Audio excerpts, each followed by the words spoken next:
Good afternoon, everyone, and welcome to Monmouth, Oregon, and MacArthur Field. I am Matthew Palumbo, joined alongside by Steve Sutton here on Flow Sports, brought to you by Woo TV. Sul Ross and the Lobos coming all the way of Midland, Texas to Eugene, Oregon, now planted firmly on the campus of Western Oregon University, coming in 0-2, Steve, nursing quite a deficit in regards to scoring and third down conversions. It'll be the Wolves coming off their own defeat a week ago at Cal Poly, but these teams combined have played 3 Division I teams over the first 2 weeks.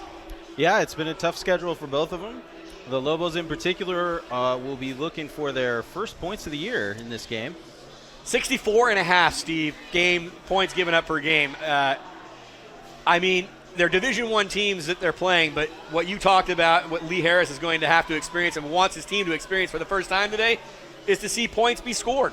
Right. New head coach Lee Hayes is looking for his first points of his head coaching career here with the Lobos, and they're receiving first. So we're going to get a good look early in this game about how they'll be able to move the ball against the Wolves. Zane Colson will be kicking it away. It's a high kick over to the left of your screen. Fumble by the Lobos. Who's going to fall on it? Is it going to be advantage Wolves? No signal yet, Steve. Yeah, the Wolves think they have it. And all the celebration and jubilation heads to the sideline here for Western Oregon, as it will be the Lobos who fumble on the opening kickoff, and they will put the Wolves in the red zone starting at their own 19-yard line, or the Lobos' 19-yard line. That is a real blow for the Lobos. They needed to come out and have some sort of traction to get some confidence going in this game, and that is exactly what they were hoping would not happen. Some sort of mishap on the first possession. Kayvon 80 is at the bottom of your screen. Jordan McCarty at quarterback with Jermaine Land in the backfield. Trips wide receivers to the top. They'll give it to Land off the right, and there's a lot of room up of the middle. Steve, a year ago on the road, a 39-17 victory for Western Oregon. And by the way, Steve, it is great to have you in here to play with somebody in the booth so we can get the call. But Land had a great day, 7 carries for nearly 60 yards, and the Wolves almost give it back there on second down. Yeah, well, it was a nice defensive play there by the middle linebacker on that first handoff that they had. Just an enormous hole up the middle, and I think watching the line of scrimmage play today is going to be one of the keys to the game. Look at Kayvon E, number 84. He was also in that game a year ago. Had a few receptions in that game. Over the season, he's got 8 receptions on the season so far, and is going to be dangerous down here with his 6'4" frame. They'll put him in motion. They'll hand it off to Edie. Now a little trickeration, and it's going to be a pass from 14 off to McCarty, and he was wide open. It was an unbelievable. I asked about this if we would see anything. And best I can tell right there, that was Jaden Burns with the pass, but a little bit too deep for McCarty. Yeah, Jaden Burns, a wide receiver, isn't used to throwing those touch passes. He had an open man for a touchdown, but just overthrew it a little. Interesting play here, Steve. 4th and 1, ball on the 10-yard line. Move it to the 9, and you got a fresh set of downs and goal to goal. Man in motion. McCarty, power run off the right side, uses that offensive line. And that's going to be a story of this game for both teams. There's a lot of continuity here at Western Oregon, but they are nursing some injuries up front, but they get the first down off the right side. Yeah, and, the Lobos' ability to hold their ground on the defensive line could be a real storyline of this game. So far, it has been tough going for them. First down and 6, and the Wolves looking to capitalize on the fumble on the kickoff. Jermaine, right side, touchdown, Wolves! Jermaine Land, number 23, scores. It's an easy drive as the Wolves take advantage of the miscue from the Lobos. There's an excellent running lane up the right side of the line of scrimmage. Huge holes for the running back to select from, and easy pickings for 6 points there. Kyle Babcock will come in.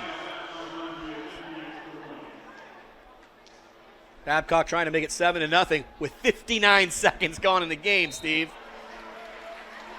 Score goes on the board, 7-0. Wolves on top of the Lobos here on Flow Sports, brought to you by Woo TV.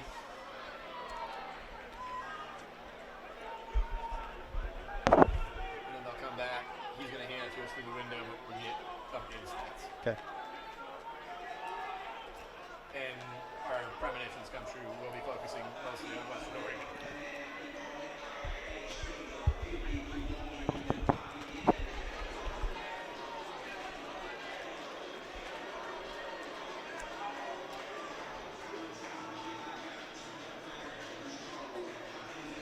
Welcome back to Monmouth, Oregon. I hope you were not getting your snacks. I hope you were not getting a drink, because the Lobos fumble the opening kickoff, and then the Wolves take, I believe, only 5 plays to score on the Jermaine Land touchdown.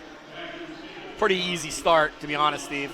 Yeah, for Sul Ross, that is a nightmare start to this game. They wanted to receive the kickoff to begin this game. They're trying to get something going on offense. They've not scored a point all year, and they were really hoping to get some sort of momentum or something to believe in to get the game off on the right foot. Lobos will be able to control the kickoff now around the 20-yard line, going outside. That looks like Yamil Oaxaca. Out to around the 24-yard line, the Lobos will start, and already down 7-0. Oaxaca really one of the playmakers for the Lobos this year, somebody they need to get the ball into the hands of. So we'll be watching for him throughout the afternoon. Sul Ross a year ago got 7 receptions and 57 yards from Oaxaca and a touchdown, losing 39-17, 364 days since their last meeting on September 21st, 2024. Martinez in the shotgun, and again, I look for an aggressive defense right now, and as they don't get to their lanes, it's going to be an easy run off of the right side for the Lobos, and they're going to pick up a first down, Steve, behind David Smith. Yeah, and I expect to see the Lobos try to run the ball outside today. They are vastly oversized in the interior offensive line, and I think they may have more success getting around the end like they did on that play. 16 yards for Smith on first down, and now blitz being shown, and I got to say right now, I thought the Wolves were outsides on that play. Martinez flushed to his left, wanted to pitch it away, but luckily enough didn't, and he'll be down by a defensive lineman after about a 1-yard pickup. It looks like there might have been a little bit of miscommunication on that play for the Lobos. Martinez was looking for somebody to be in a place where they were not. Second down and 8, they'll give him a courtesy mark, but I'd say that's every bit of 9 yards in my book. Just under 13 minutes, Wolves on top 7-0 here on Flow Sports, brought to you by Woo TV. Martinez looks right, comes back left, pressure comes up the middle, and the pass is too high for his intended target. Martinez under a ton of pressure on that play. Patrick Washington was the target on that play. Third down and 8, and this is where this offense doesn't want to be, Steve. I'll let you have the honors of talking about, I guess I'd say, just how anemic this offense has been through 2 games. They've struggled on third down, Matt, and they're converting at 18% for third down through the first 2 games of this season, and that is a no-win scenario for any offense. Martinez looking up the middle, now goes up over the top. It's got a man wide open, busted coverage by the Wolves, and they will move into plus territory and move that ball down to the Wolves' 29-yard line as Martinez is able to identify a target. Yeah, it's a great play for the Lobos. That's got to be super encouraging. Slightly underthrown. I think if he hit him in stride, he could have picked up even more yardage, but a great first down for the Lobos. Tempo for the Lobos as they'll come back out and they'll run the ball on first down, and you got to like that look from Coach Lee Harris saying, hey, we pick up the chunk yardage, now we're in your territory, and now you're on our terms. Absolutely. Let's get aggressive, right? They're looking for their first points of the season, and they got to get after it. And there are some people that have spoken to me off the record that would take it personally if Western Oregon gives up any points today. They're being tested right here. Under 12 minutes to go. Trailing 7-0, Sul Ross now pitch out to the middle. Nope, it's a fake by Martinez, and Martinez looks to have the chains. And if they keep ahead of the chains on this drive, they've got a great chance to score those points. Absolutely, and this is exactly what they need. They need a demonstration to themselves that they can move the ball against this Wolves defense. Great use of the word demonstration. I like it. Martinez is going to look over to the sideline, and again, they've gone now from tempo to, hey, you know what? We feel comfortable with what we've seen in these first few looks from the Wolves. We'll take our time as we head towards 10 seconds on the play clock. Martinez calls out the play. Pressure being shown off of the left side. Up the middle, and that is a gash right there in a big hole as David Smith is finding lanes to run. David Smith's had a couple of huge runs so far. Great drive for the Lobos. They're keeping the Wolves on their toes by changing pace, as you pointed out, and doing a great job of taking advantage of what the defense is giving them right now. Third first down on this drive that started on their own 24-yard line, Stephen Martinez now in command of this Lobos offense. It's looking to go on the board, pitches out to Smith, and Smith is met by Malcolm Leafout, and that is not the person you want to be greeted by first when you have the football. Yeah, strong tackle there, just nothing doing on the pitch out. Leafout will likely lead this team in tackles as this season goes on. Had 5 tackles along with Aiden Murphy a year ago with a 39-17 victory over Sul Ross. Martinez now behind the chains here at 2nd down and 11 for the Lobos. This young and inexperienced line is going to be put under a lot of pressure today, as you can see right now, but a great pickup block on the backside.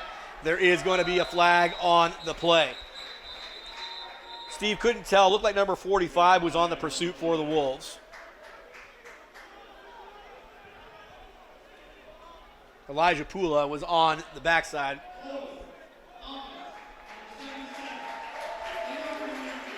Yeah, Martinez just looking to buy time there. Offensive line struggling to keep these quicker, larger defenders out of Martinez's face so that he can make something happen downfield. Marquette Seaton will be whistled for the holding penalty. It'll back him up. Should be 2nd down and 21. Ball moved from the 11-yard line back to the 21. 10:04 on the clock. Wolves already up a touchdown. Aiden Murphy in the middle of your screen, number 33 for the Wolves, looking to pounce. He'll stay at home. Lulls Martinez's eyes, but Martinez is able to pick it up again, and he might get all the way into the end zone, and he's going to run for the pylon. The sign's going to go up for a touchdown, but there is a penalty flag in the backfield. Well, if this gets called back, it'll just be salt on an open wound. Exactly. Another unfortunate scenario for the Lobos. Again, looking for their first points of the season. A great scramble play there by Martinez, working hard to make something happen when the play broke down. Put a great move on the linebacker there and just not able to convert here. Penalties, mistakes on special teams. These are things that will kill you as a football team, and we've already seen both happen for the Sul Ross Lobos today. Right tackle, Cyrus Beckley, 6'2", 305-pound freshman, checking back in for Seaton on this play. Martinez on a throwing down, goes outside, finds a man wide open, but it is broken up. That is a tough play. Now what is going on? Extracurricular activity, Mr. Sutton? Yeah, it's hard to tell. Liam Lowe goes up to catch that pass, did not come down with it. Is Donovan Lee going to give the Lobos a favor here?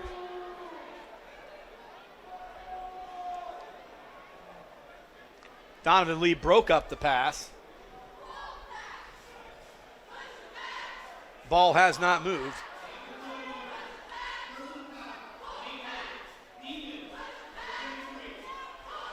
Did not see Aiden Murphy coming over from his linebacker position there, but the late hit called on the boundary, and that is going to move the ball the 15 yards.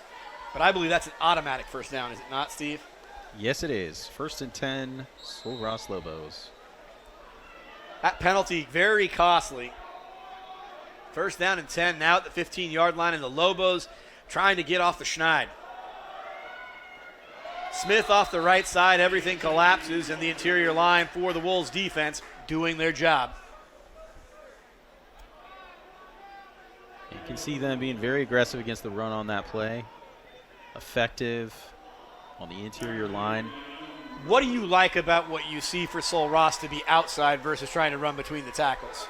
Well, I just think they're outsized on the interior. So Sul Ross has a inexperienced offensive line. They've got 3 freshmen starting on that line. Their center is outsized by 40 pounds versus the top interior defensive lineman for Western. It's a tough spot for them. Smith is out in the flat, but Martinez is going to throw, and he's almost strip sacked right there. But Northcutt comes in and will get the tackle.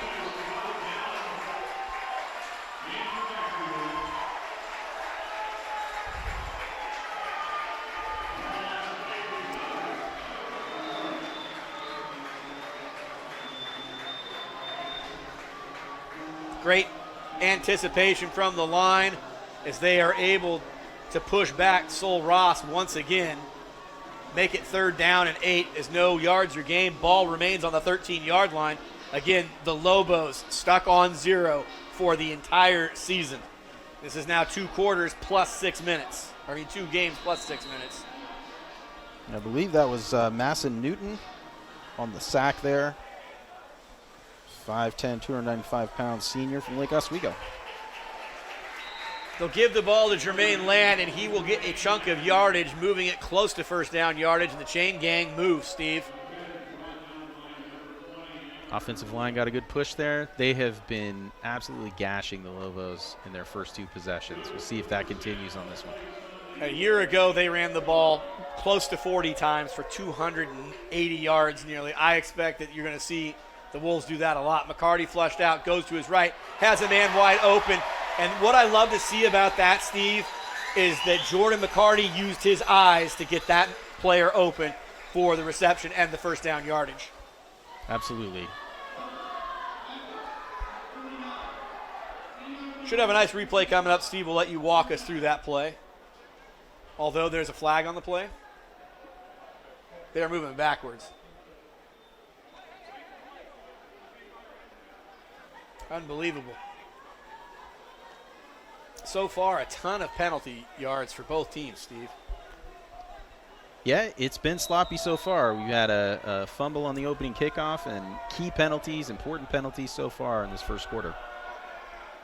McCarty gives it off to Land. He'll run off the right side, cuts it back into the left. Now he's, again, this is something I talked with Steve about in the pregame. Here comes another penalty flag, and it's late. Maybe it's a little chippy on that field to start, but right now, Steve, I love how Jermaine Land runs out of tackles. It's hard to get him down on the initial hit. Yeah, he's running very tough today already, but you're seeing some good movement from the Sul Ross linebacking core. Daryl Miner in on that tackle.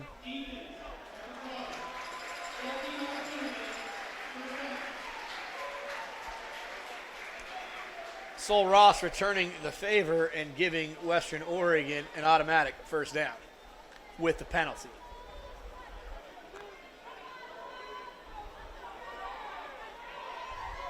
Sort of a strange start, Steve. We're almost halfway through the quarter, and it feels like we've been here for a minute. The Wolves got to take advantage of that miscue. Terrion Sweet will be on the left-hand side, gets to the outside into the 50 and more, picks up about 12 yards. That's a nice 1-2 combination. Absolutely. And it's a play call where you're just hitting the defense where they are not. Terrion Sweet is going to be a little bit faster than Jermaine Land. Look for Jermaine Land when he's in the game also to be a willing and able participant in the passing game. Have not seen Jordan McCarty really set up a screen for anybody out of the backfield yet. Man in motion. Now they've got a little play action trying to go over the top. Man is open. And again, what I love about what Jordan McCarty is doing right now is he's throwing players open. Eric Gonzalez-Behar with the reception and another first down. Yep. Waiting for a replay here on the Behar reception. Yeah, and you'll see Evian Thompson on the Lobos just pull up at the end of this play right before the catch is made and could not maintain coverage. First down. McCarty coming off a career week last week. That's our third running back, Steve. Hadn't mentioned him yet, but we'll see some Carson Workman. Great name for a running back, Workman. Absolutely. Like Gainwell in the NFL. I always like that name. Gainwell, Workman. Those are good running back names. Telling you what they do.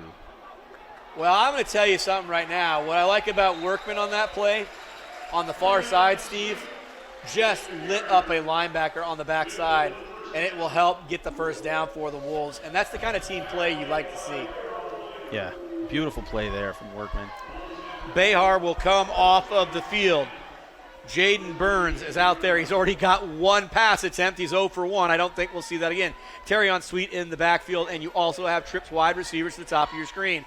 There's the screen action I've been waiting to see, and they do have a blocker out in front, cutting back up, heading towards the goal line, just short. Or did he maintain his balance? Touchdown, Wolves! Unbelievable! Looks like Cody Hall faked out even the pylon, Steve Sutton. Both wide receivers on that play did a great job of blocking their men downfield, made a lane for number 1 Cody Hall, who was able to make some moves and get into the end zone. That was some shucking and jiving, Steve. That looked like he was down, and then he just came out of that mess right side up and in the end zone, and the Wolves looking to go up 14-0. Yeah, a little bit of good. High snap. It's good. And the Wolves on top of the Lobos here on, well, a replay here before we hit the break. Yeah, you can just see the great blocking from the wideouts there. Number 1 making some moves, little second effort, and in for the score. We'll be back for more here on Flow Sports, brought to you by Woo TV.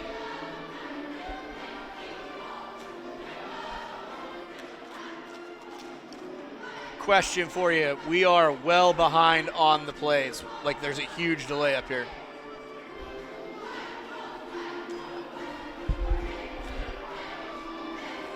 Yep.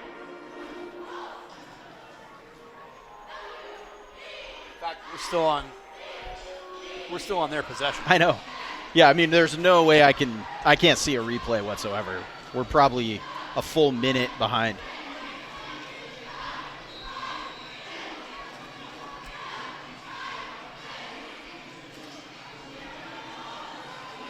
No problem.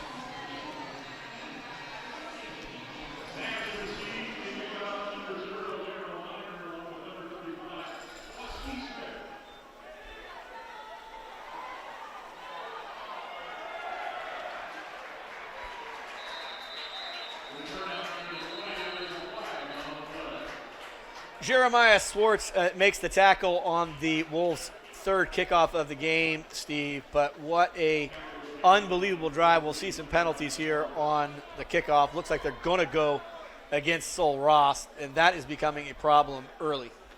Yeah, Western Oregon has dictated the play on both sides of the ball so far. They're doing whatever they want, and this is exactly what Sul Ross did not want to experience here early in this game. Illegal block in the back on the Lobos, and now they're going to be pinned up against their own end zone, Steve. At 14-0 and 2 scores, it's something, but a team now that has been outscored a combined 143-0. I think that last drive that they had where they moved the ball down the field, got into the red zone, that's something they can build on. So let's see if they stick with some of the principles that got them there the last time they had the ball, and see if they can find some success again. Sul Ross, their own worst enemy with all the penalties so far. And right now, everybody on that front for Western Oregon and the Wolves seems to be very connected, Steve. Absolutely. Nothing doing on that play. And Sterling, number 93, is going to be a huge factor, I think, stopping that interior run game for Western Oregon. Lined up over center right now, Steve. Last I could tell, but, that's our bad eyes now. And you got a feel right now for Sul Ross, and I'm going to tell you why. You want to see David Smith have an avenue in which he can run, but right now the Wolves, I think, kind of know what the playbook is here. It is 3rd down and 10 on the 8-yard line, Steve. I look for the Wolves defense to be very aggressive. Yeah. Tyler McAfee on that play. Just shut the run down. They need to get the ball outside and into the hands of their playmakers. I fear Malcolm Leafow might have clear passageway to Andrew Martinez, and they did. They picked up the block. Now could be a safety. Steve, ball's up in the air. It's going to be picked off. Wolves at the 10-yard line. Touchdown, Wolves! Nino Gamma takes it from the 10-yard line on the lofted pass for Martinez, and the Wolves on top 20-0. Andrew Martinez was in all sorts of trouble there, trying to salvage the play, get the ball out of bounds, but he ended up floating it up for a very unfortunate interception. If you're a Sul Ross fan, easy pick six. Pick six for the Wolves, already up top 20-0. I will not disclose it was their goal to score 14 to 21 points per period in this game, and they already have 21. A year ago, it was outscoring the Lobos 11-3, 7-0, having an 18-3 halftime lead. And then they scored 14-7 in the third, and they tied at 7 for that 39-17 victory. But right now, the Wolves are clicking, and they've gotten it all three phases of the game. They got it with the with the fumble on the opening kickoff. Now they get it on their defense with a pick six, and the offense looks fluid. Exactly. And so you think about head coaching and other coaching duties for Sul Ross. How are those guys talking to their players right now, trying to keep them in the game? They've gone through 2 previous games without scoring a single point. They've got to stay connected to the momentum they built on their first offensive drive. They can find some success, but it would be very easy for a team to get discouraged and have a hard time staying engaged with a season going like this so far. I can't underscore enough about the travel for this game. From Midland, Texas to Eugene, here to Salem, Oregon. The other thing, Steve, we haven't mentioned it, but it is a thing. These teams from Texas are not used to seeing natural turf. This is grass. They are used to seeing artificial turf. Something to get used to. And by the way, you can't get a much nicer day for September 20th, 2025. There is hardly a cloud in the sky. It's absolutely beautiful. And you said it, Matt. Travel is a factor for any football player at Sul Ross. They know that their travel schedule is going to be difficult from that location. Plays a factor when you come up to the Pacific Northwest. 50 yards on 8 carries, Steve. That's good numbers. I mean, you're averaging 7 yards a carry. And when we came down here, I said that's I think, going to be the recipe. I think if they average between 6 and 7 yards a carry, they're going to be very tough to beat today. There is that wonderful play that we didn't get a chance to get the replay that we wanted on it, but it's okay. Cody Hall really, really taking care of business there individually on that play. Sul Ross has got to come out here, Steve, and I think they have to find a way just to string together some first downs and keep that defense off the field. Absolutely. If you see them trying to run up the middle of the field on first and second down and finding no lanes, this is going to be a very long day for them. You know, what they did on that first possession that I think they may want to try to lean into a bit as the game goes on is they got their lead running back outside of the middle of that field. They got them out around the end. He was able to pick up a first down on the ground. That's the kind of thing that can open some other options up in the offense.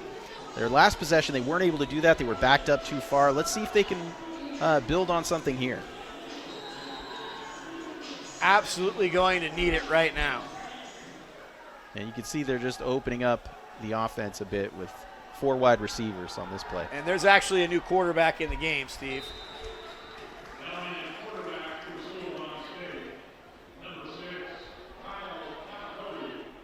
Calicote is in the game right now. And you wonder if they're trying to get something going here with a bit of a change of personnel. Kyron Coaletti in the game. Martinez sits. Looks out, fakes it, now goes off to the left on his own. Has to improvise, but he improvises getting close to the first down yardage. And those chains will move.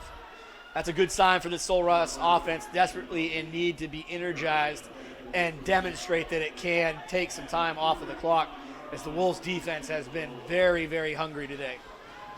Calicote is a redshirt freshman, getting a chance to maybe provide a spark here for the Lobos. Calicote looks like to be an exclusively running quarterback at this point, Steve, and he just picked up 9 yards on first down. They're trying to take advantage of some athleticism off the bench here. From Katy, Texas, in Cypress Falls High School, Kyron Coaletti.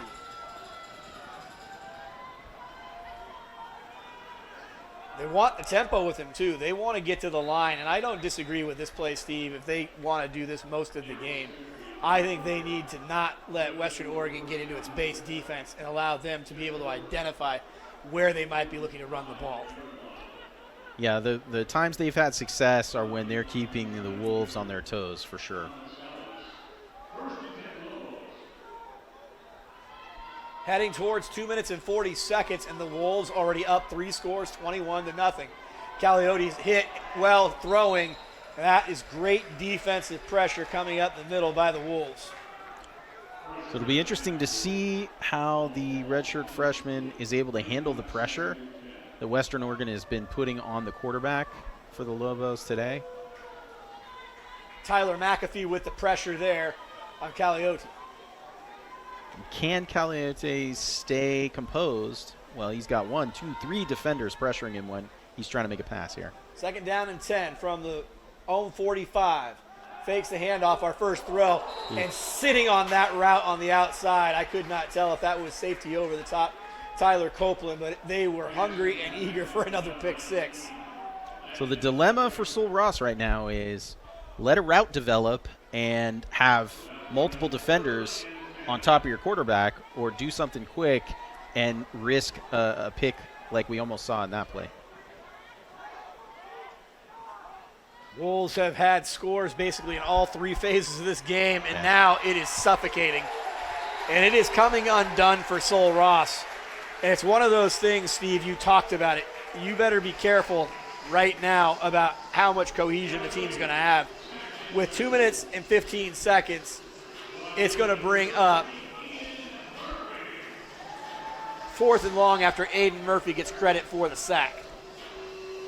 Well, I'm not sure how they figured that one out because there were about 4 players in on the sack. It was a great play by the Wolves, and what you're seeing there is just a product of a young, overmatched offensive line who is growing into their role for Sul Ross, and this is the 3rd game of 3 of those starters' career. Jacob Franco gets the punt away. Behar will call for the fair catch. 32-yard line for Behar. Or actually, was that Nino Gamma that was back there, Steve? At 17. It's one of the things I've got to ask for, and I will ask for it in the future, Steve. We need a spotter. It's very difficult to see from our vantage point and give you clear calls, but if we can get them for you, we will. And if we need to make a correction, we will do that as well. Well, interestingly enough, Steve, if there's any battle so far for Sul Ross that they've won, it's 3rd down. They're 1 of 2. Wolves 0 of 1. They have not been there. They haven't really been forced in it. McCarty gives it to Workman. Workman goes off the right side. Nothing going there, but again, all 3 of their running backs, Steve, here for the Wolves, find a way to fall forward. Absolutely. Yeah, you can see a good push there after the initial contact. Pick up of about 3 yards. Heading towards a minute left, 2nd down and 7. Wolves also 1 of 1 on 4th down. Now McCarty with a little play-action spin of his own, now gets rid of the ball, looking for a man deep. Behar's wide open.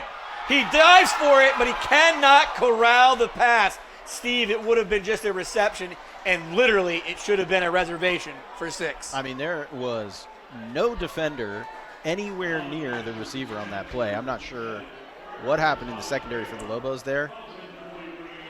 They're going to want that one back. I slightly made fun of Coach Harris's coaching style. That's our offensive coordinator here, Steve. I go, are we going to see any play action today? And we're seeing it in different forms. Even Jordan McCarty just spinning out just to give a different look by all the time. Yep. Behar wide open. Moving the pocket to create an open receiver. Look at McCarty get it and turning upfield. I don't know what's going on with this Sul Ross defense, but they are being picked apart right now, Steve, in a very, very surgical fashion. Yeah, the Wolves are showing a lot of great poise. They're moving the pocket like you said, Matt. Everything they're trying right now is working. The variety in their offense and the looks for McCarty. McCarty actually throwing down the seam, and that's inside the numbers, Steve. I thought this game would be played between the 30s, but they have shown today that their big play capability is there, and they've also shown potentially in the red zone that they'll run some sort of special play. Workman off the right side, and he picks up an easy 3.5 or 4 yards. Yeah, you're absolutely right, Matt. I mean, even on the first drive, they ran that trick play where they had the wide receiver throwing into the end zone.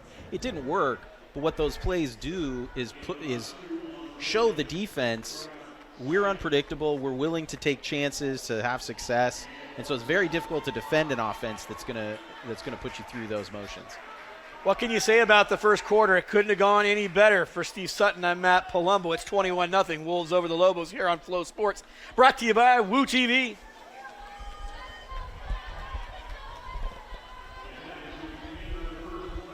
Yeah, so just so you know, we're at 3:40 left in the quarter on the broadcast, like on the video. Oof.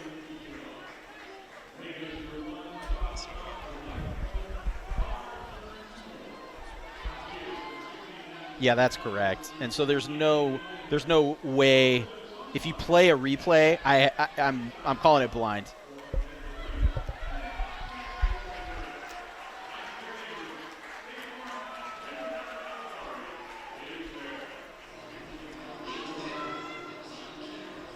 Well, that was a quick break, Steve, and I got to tell you right now, here on Flow Sports, brought to you by Woo TV, you don't get to call many quarters where you see a fumble immediately on the kickoff, and the Wolves really from that moment forward took advantage of everything Sul Ross threw at them.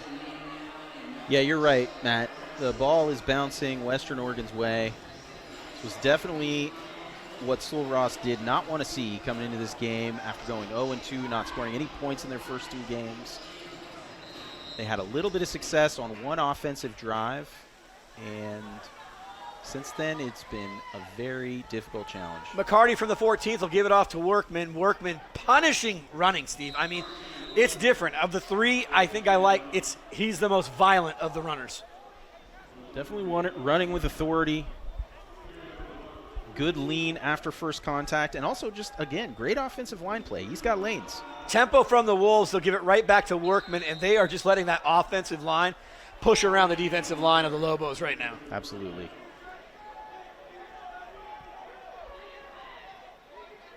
First down and goal to goal, Steve. At what point do you kind of know, hey, McCarty goes out to the left. There's no one home. Touchdown, Wolves, but there is a late penalty flag. There was an option for McCarty there. He made the right call, kept the ball himself, and was able to run it in. We'll see what they call here.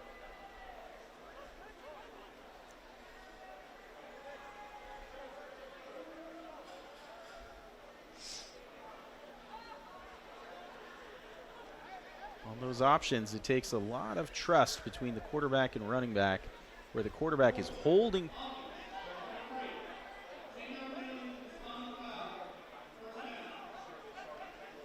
Holding called on the Wolves will negate the touchdown from McCarty.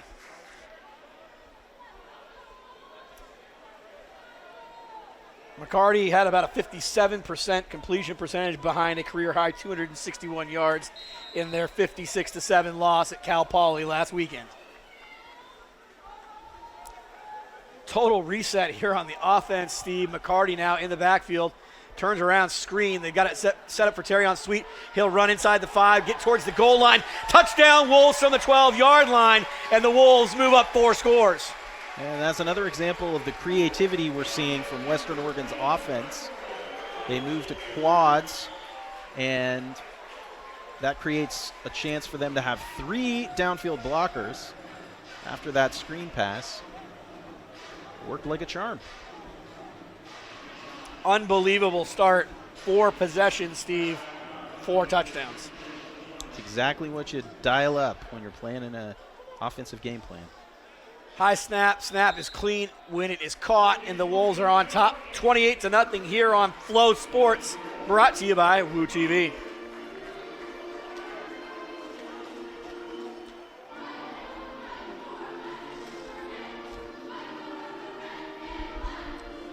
When we come back,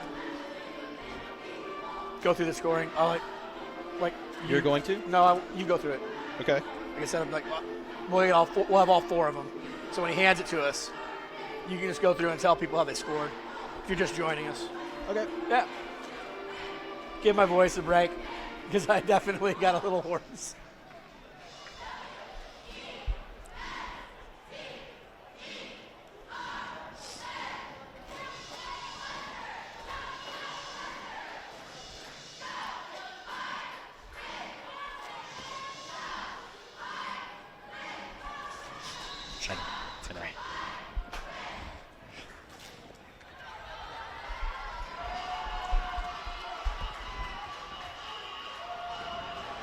The Wolves will be kicking off, leading 28-0, 4 possessions and 4 score.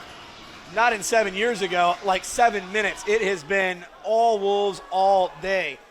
Right now, can the Lobos stop any of the bleeding with their special teams? Right now, the Wolves pouncing on everything. Yeah, we've seen a ton of success from the Wolves on offense.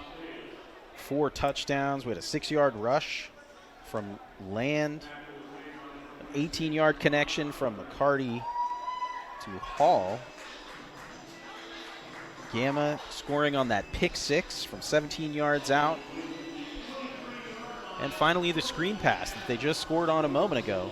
Terrion Sweet able to take it into the end zone.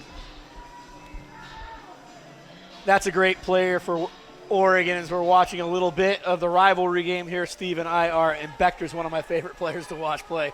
Great baseball player as well, as the Lobos on first down operate off the left side and pick up positive yards.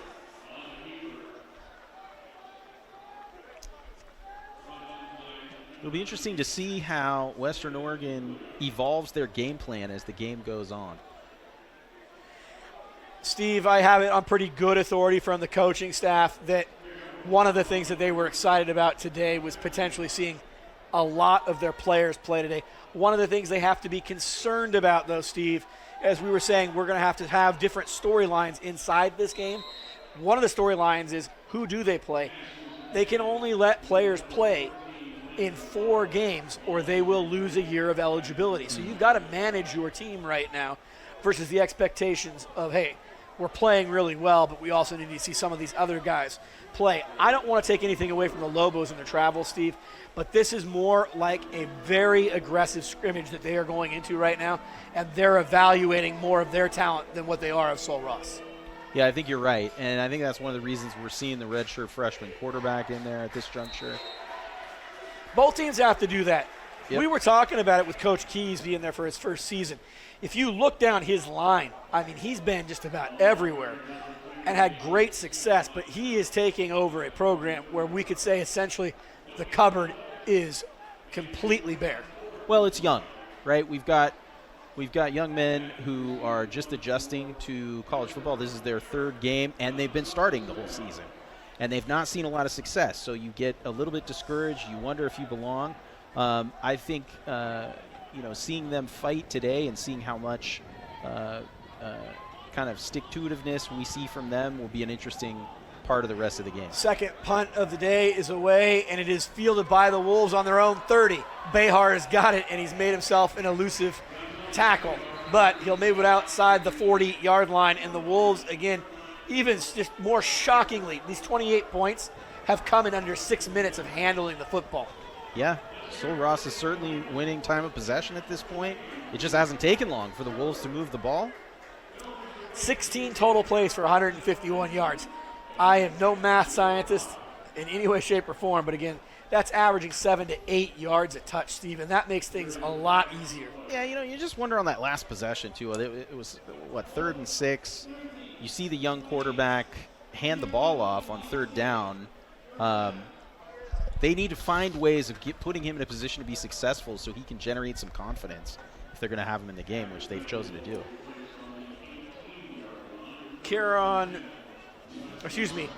Kai Kalokoti is going to have himself a tall order today because right now it seems he's one-dimensional. They've got to get him in a position where he's completed some passes. And that's what they wanted with McCarty today. McCarty's just 3 of 5, but it's for 88 yards, Steve. That's some nice chunk yards right there. Yep. Behar now in the backfield. And I'll tell you something right now. Eric Gonzalez Behar is starting to turn out to be one of their best players. Penalty flag, though, on the far side of the field. Another penalty flag.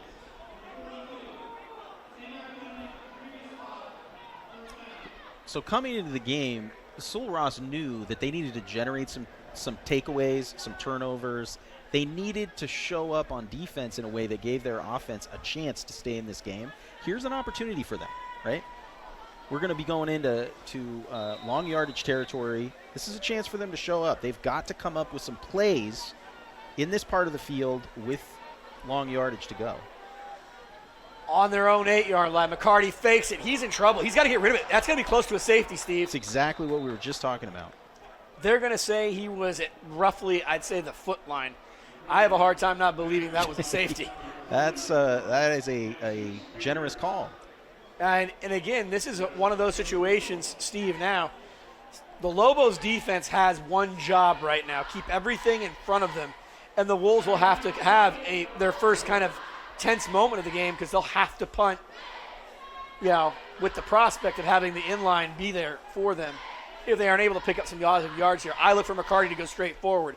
They hand it off to Workman. Workman just pummels through the initial line, gets it out to around the 8-yard line, but it will be the Wolves punting the ball away for the first time today, Steve. I think we're going to have a 3rd and long here. Oh, yeah, the penalty only gave it that, huh? Oh, it wasn't even a penalty. Gosh. I think it's going to be about 3rd and 20. It was 3rd and 28. You got 3rd and 20. Steve gets a good call there, about 8 yards on the pickup for Workman. McCarty looks left, now comes back right, over the middle, has a man. He'll give it to Kayvon Edey, and Kayvon Edey, like I said, is one of those great just physiques out there. When Kayvon Edey gets it at 6'4", you know number 84 has the football. The Lobos coming up with a huge stop there. The sack on the goal line was exactly what the doctor ordered for that defense. They need to demonstrate to themselves, hey, we can make plays here. And while it may be difficult to hang in there in terms of the score, we've got a lot to prove in terms of how guys are going to play on this team throughout the year. Babcock's going to kick. We don't have who's receiving it for the Lobos. High snap. Babcock gets it, gets rid of it, and not a very good punt, Steve. That ball, if they mark this where I think they're going to mark it, ball was on the 21-yard line. I think they're going to receive the ball in plus territory and be in Wolves territory. And a great opportunity for Sul Ross now. Now it's up to Calicoti. Can he come out and make something happen with this offense? Can they reestablish a little bit of the run game that they had on their one successful drive and then see some pass completions? Just build something here. Have a little bit of momentum. David Smith will flank him on the right side. Calicoti now on his second set of downs has proven he can be an effective runner. Little bit different defensive look from the Wolves here as they are sneaking up and they want to bring pressure, and there it is right up the middle. Calicoti, and there's not going to be forward motion. I can't believe that that is considered to not be a fumble. I don't know if there is replay on this, but that looked every bit of a strip sack to me, Steve. It's tough to tell without the replay. It did look that way at full speed. We need to see what kind of motion Calicoti's arm took on that play. Hard to Second down and 10 minutes and 14 seconds left. And there is a red flag from Arn Ferguson on the sideline. Arn letting everybody know, I'm pretty sure that that ball is ours. And he would have had a good angle on that, actually. So.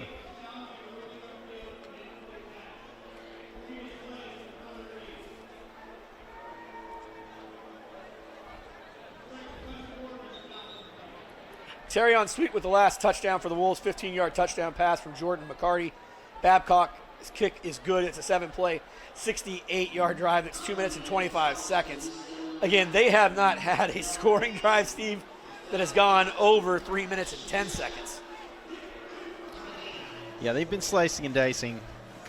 It has not been a lot of resistance until this last possession for the Wolves where they ran into some problems. On the far side, on the east side of the field, Steve, you'll see a tent over there. There is our replay booth over there.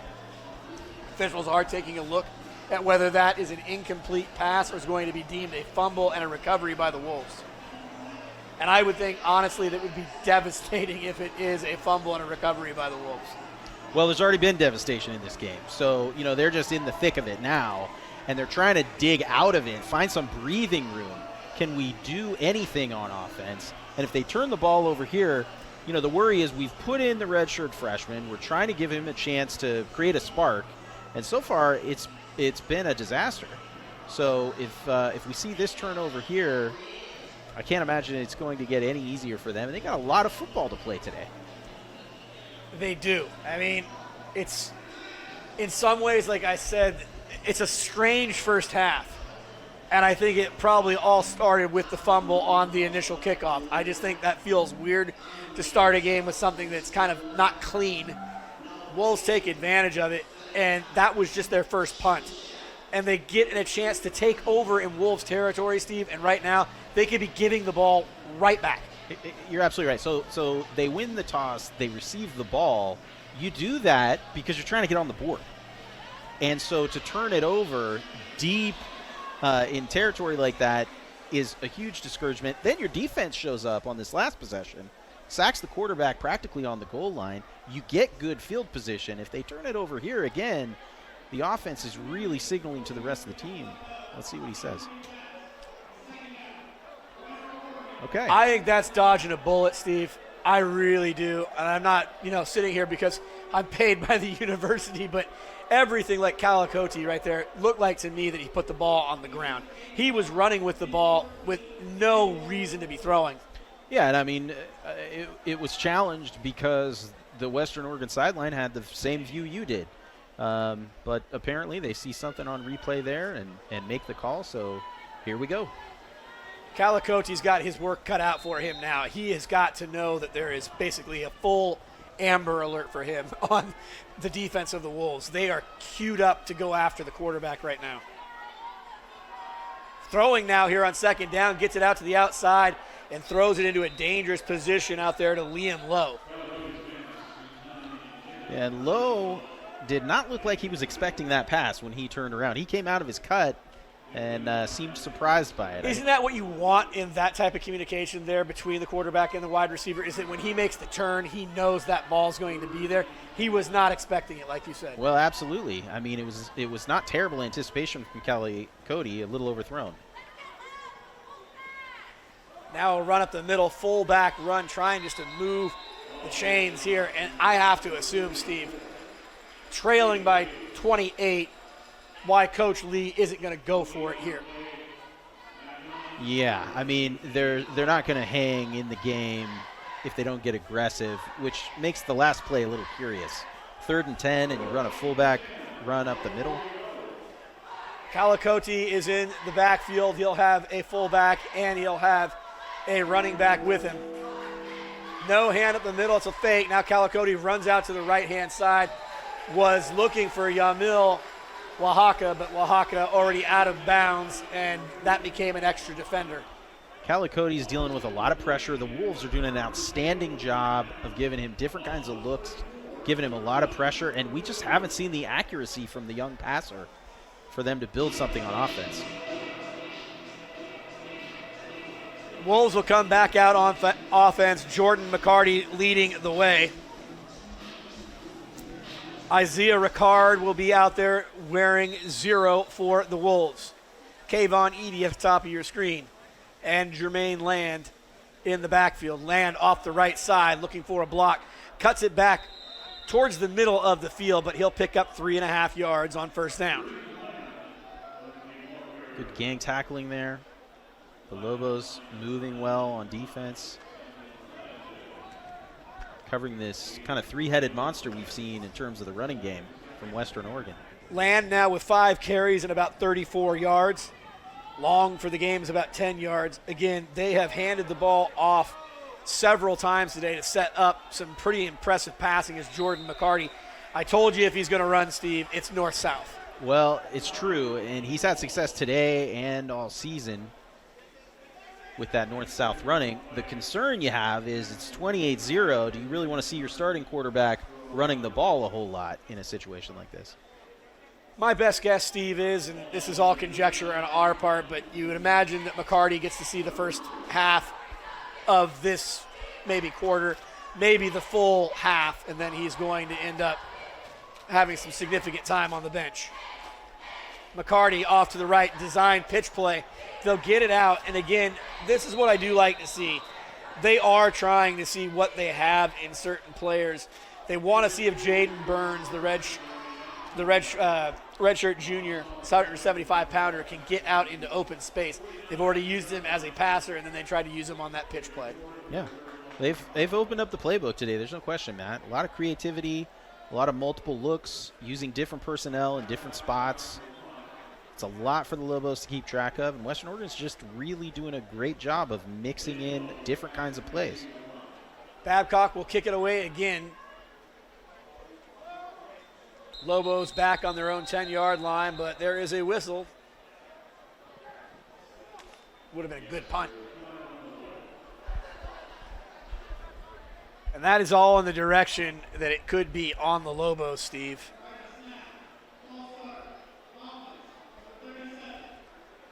Take that back. False start on number 37 for the Wolves.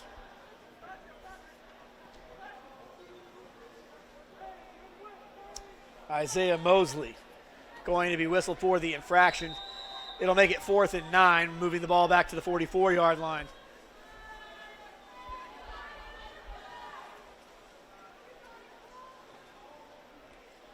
Babcock's kick is away. Is there another penalty on the flag? As Babcock is down on the ground. Nobody touches the ball, goes out of bounds. Right now, looking for a roughing the kicker with no penalty, Steve. And we were blocked out, at least from my vantage point. Yeah, there was some pressure on the punter there for sure. I did not see if the hit was late. Crowd's not down with it. We know that. Liam Lowe is back deep for the Lobos, but the Lobos are now going to get the ball back with 7:24. And Steve, their possessions are mounting, but again, it is now a full almost 2.5 games, and you have yet to see points, any points. The closest they may have come was a safety. It's got to be very demoralizing.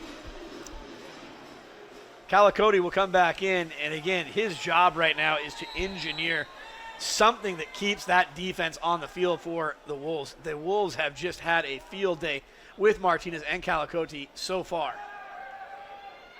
Trying to go over the middle, but that packet is down, and he is just suffocated by a relentless pressure that is only coming really from the interior line.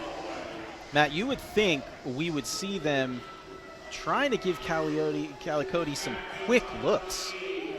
He needs to see the ball leave his hand and enter the hand of a receiver. Has not been that way at all. Again, when you turn a team one way and you make them one-dimensional, it makes it extremely difficult for you to come up with the variety that you're going to need. Again, I'll use your word earlier, to demonstrate that you can do something against this Wolves defense. And in some ways, I can understand it from Sul Ross's standpoint right now, Steve. There is some preservation, live to fight another day, and they're just telling themselves from this point Stanford or moving forward, hey, let's keep it even. I mean, let's keep it even. Let's see if we can get something on the board, not give up anymore. I think right now this 3rd down and 10 is vital for them to see what they're going to be like in the second half. The Wolves right now are eager, and they've already seen a defensive score. And Tyler Copeland playing center field right there, number 29. If he's just about 1.5 yards to the left, that's another problem. Yeah. So the Lobos now are 1 for 11 through the air. Calicote is 0 for 7. And the woes on 3rd down conversions continue. 1 of 6 for a team that was averaging, I think you said 18. I think it was actually even more demoralizing and beleaguering than that. I think it was 14%. It's rough going when they are on 3rd down and long. Yeah, and you said it. Western Oregon's just licking their chops on 3rd down. They know they have the advantage, and they're going to try to make plays. Martinez Bayar now around his, and that block is kicked, or the kick is blocked. Touchdown, Wolves! I can't even get the air out of my mouth. It happened so quickly.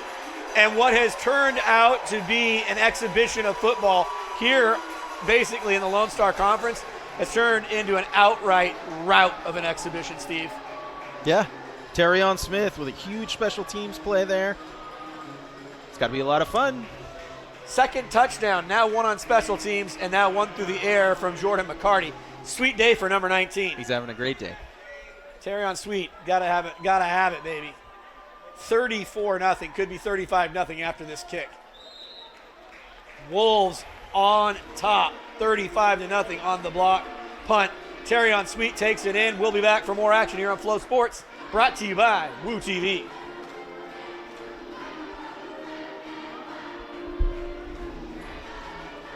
Mercy.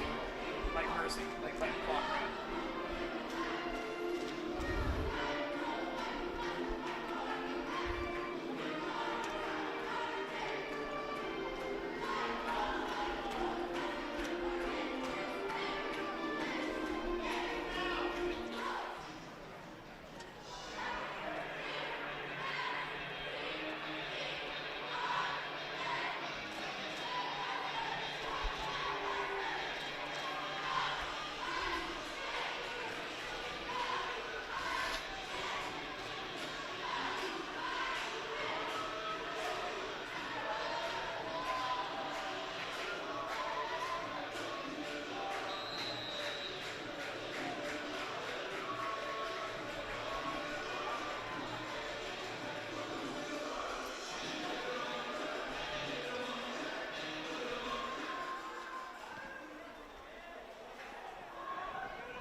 Welcome back to Monmouth, Oregon at MacArthur Field. Matt Palumbo joined alongside by Steve Sutton here on Flow Sports, brought to you by Woo TV.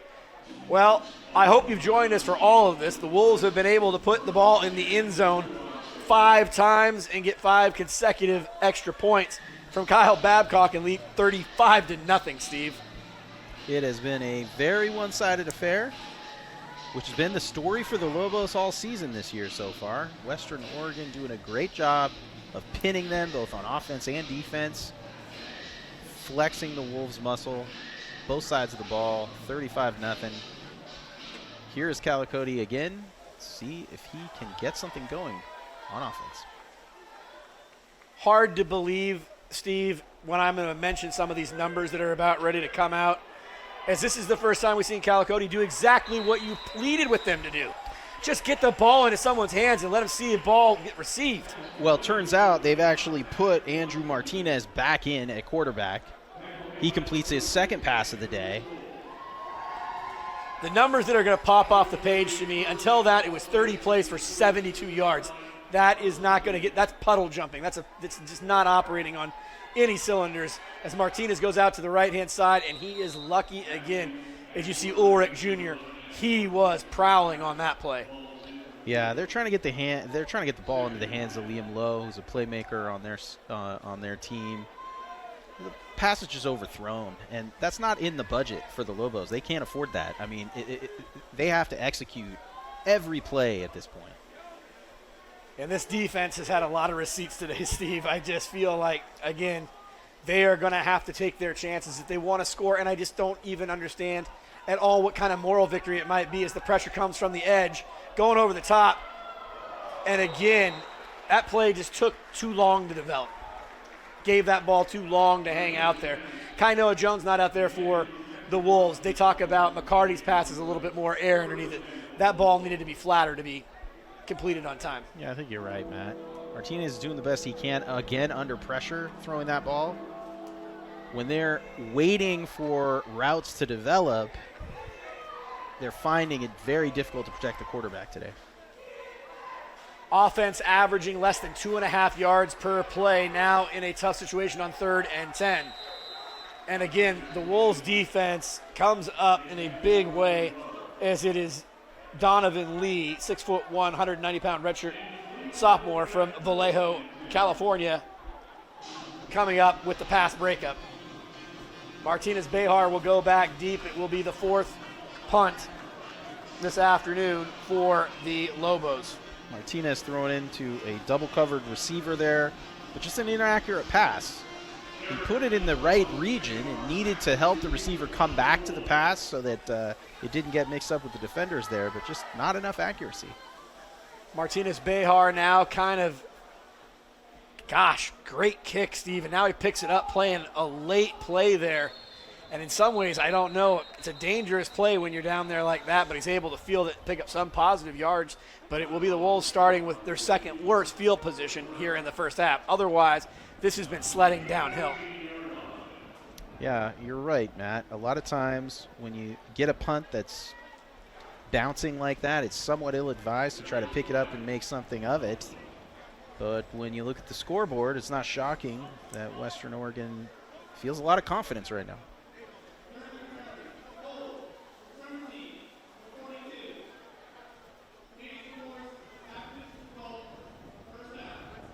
Jacob Pollock is going to be whistled for a penalty. Redshirt senior from Sherwood, Oregon, and Sherwood High School. A Bowman being whistled for the penalty infraction. It will be half the distance to the goal line. So now it will be clearly the worst starting position today for the Wolves.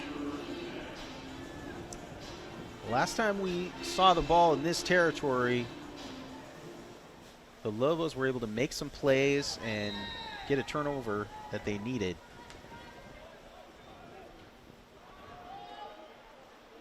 McCarty on a straight power run gets away from 4, maybe even 5 different defenders, Steve, and I believe he's going to run out of bounds and move the chains. The Dempsey Spears for Sul Ross's defense there just could not wrap up Jordan McCarty. McCarty breaks free, is able to turn that into a first down. If you are following the game on the Big Ten Network, it is the Ducks on top of the Beavers, 28-7. Third quarter action from Eugene, Oregon and Autzen Stadium. McCarty faking the pitch, now wants to go deep, does go deep, has a man open. It's going to be a jump ball going up over the top. It was intended for Isaiah Ricard, but it is busted up by the Lobos defense. McCarty showing off some of his arm strength there. Brendan Martin on the pass breakup. McCarty said he would see, you get a chance to see him do a few things today. He's run the ball effectively today, and he's now 5 of 8 for 116 yards. 2 touchdowns.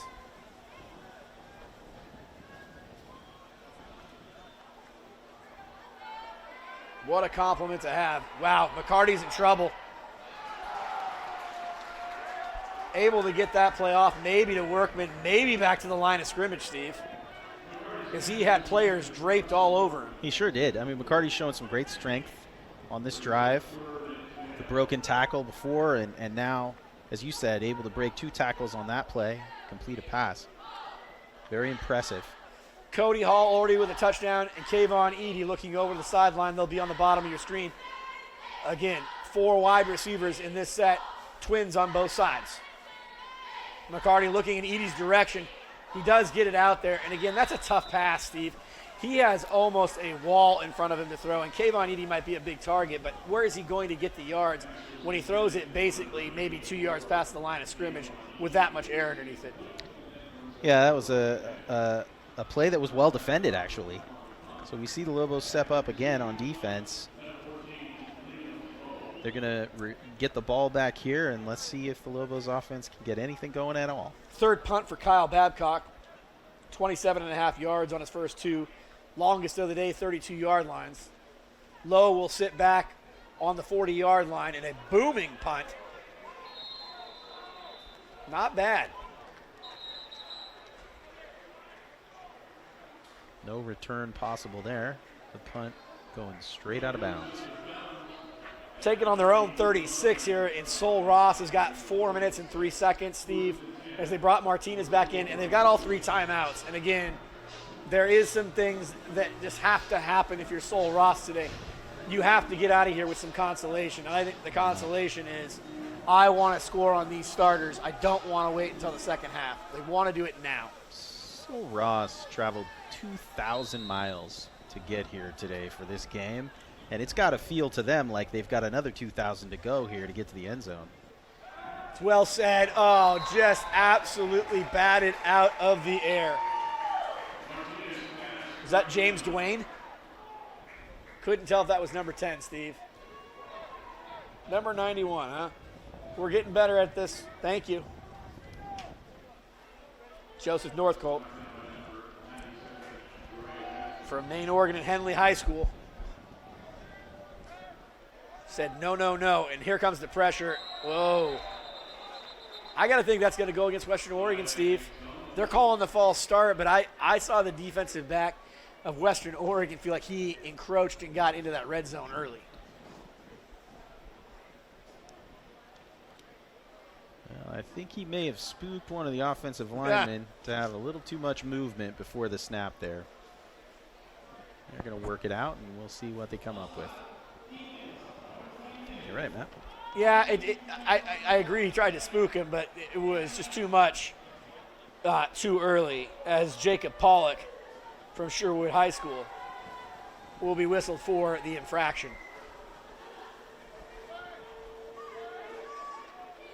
One of 7 Lobos have been on third down. It's second down and 10 right now on the 41-yard line. And again, Andrew Martinez seems to be the more competent of the two quarterbacks in throwing the football, but there seems to be some reluctance from Sul Ross to even think about that maybe after the interception or just in general, that they have not seen enough to where they can run a play where they can get something quick hitting. Yeah, I think what's difficult is that on the drives when we've seen them have some degree of success, David Smith, number 2, their running back, was able to pick up some yards, and There is a great example of a great play call. They put it into one-on-one situation for Martinez to read and move the chains, and that's exactly what he does, moving the ball near midfield. And now tempo being shown again by Coach Keys and this Lobos offense. Scoreless now through over 2.5 games almost. Arn Ferguson and the coaching staff, none too pleased. They'll take a break, so we will too. Wolves on top, 35-0 over the Sul Ross Lobos here on Flow Sports, brought to you by Woo TV. I think the coach's name is Hayes. Hayes? Yeah. Let's check. Yeah, let's make sure I get that right. I think you're right. It's Lee Hayes, right? I think so.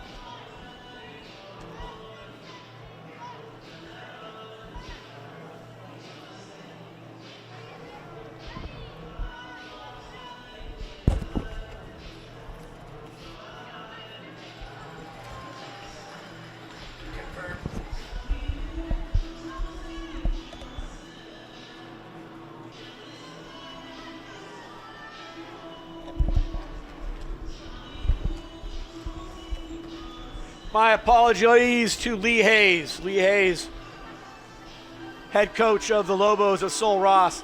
Arn Ferguson calling the timeout is, again, this team, if Western Oregon is playing for anything, it's their own sense of pride, Steve, and it is they do not want to see any points put up on the board. I think after seeing a team be outscored like they were the first 2 games, and now to have the combined total be 164-0 against Sul Ross, there's a sense of pride for any team going up against them right now, just to keep them from being the first team that gives up points. Absolutely. Martinez now 1st and 10 from his own 48 near midfield. Lobos looking to strike here with 3 minutes and 6 seconds and get their first score of the season and their first score in this game. Martinez, helmet off for a Wolves player. Martinez ducks and runs off the right side, Steve, on the far sideline. Penalty flag comes out very, very late. Jakari Weeks lost his hat on that play. There's 2 penalty flags out. Weeks, by rule, has to come off of the field for a play. Well, it's one thing when the helmet flies off, can happen for a variety of reasons. It's quite another when the play keeps going and going and going. I actually wondered when we saw it at first, Steve, if they were going to whistle it dead. Yeah. Because, it's dangerous to have a player out there without a helmet on.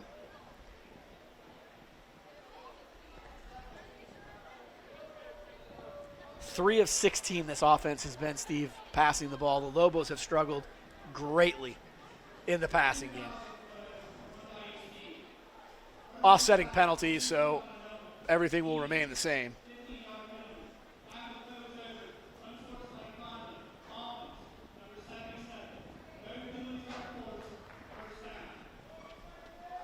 Ball will remain at the 48-yard line at 1st down and 10 for the Lobos. But the Lobos really have struggled in all facets of the game, but they cannot pass the ball. I expected it to be run heavy today, Steve, but any dependence they have on their passing game right now, why is the ball moving forward? They said there were penalties, I thought, on both teams. I think we're moving back. Sometimes you got to work as a team to figure it out. I'm working as a team. Yeah, we're working as a team. Everybody's a team out here. Andrew Martinez will be in the shotgun. 2 minutes and 50 seconds as the clock now continues to roll here late in the second quarter with the Wolves up 35-0 if you're just joining us on Flow Sports and Woo TV. Smith will try to run the ball, but again, this Wolves defense isn't patchwork, Steve, right now. It's pretty much together. They have not really given up too many plays that you go, well, what were you thinking? No, not at all. They've contained Sul Ross completely.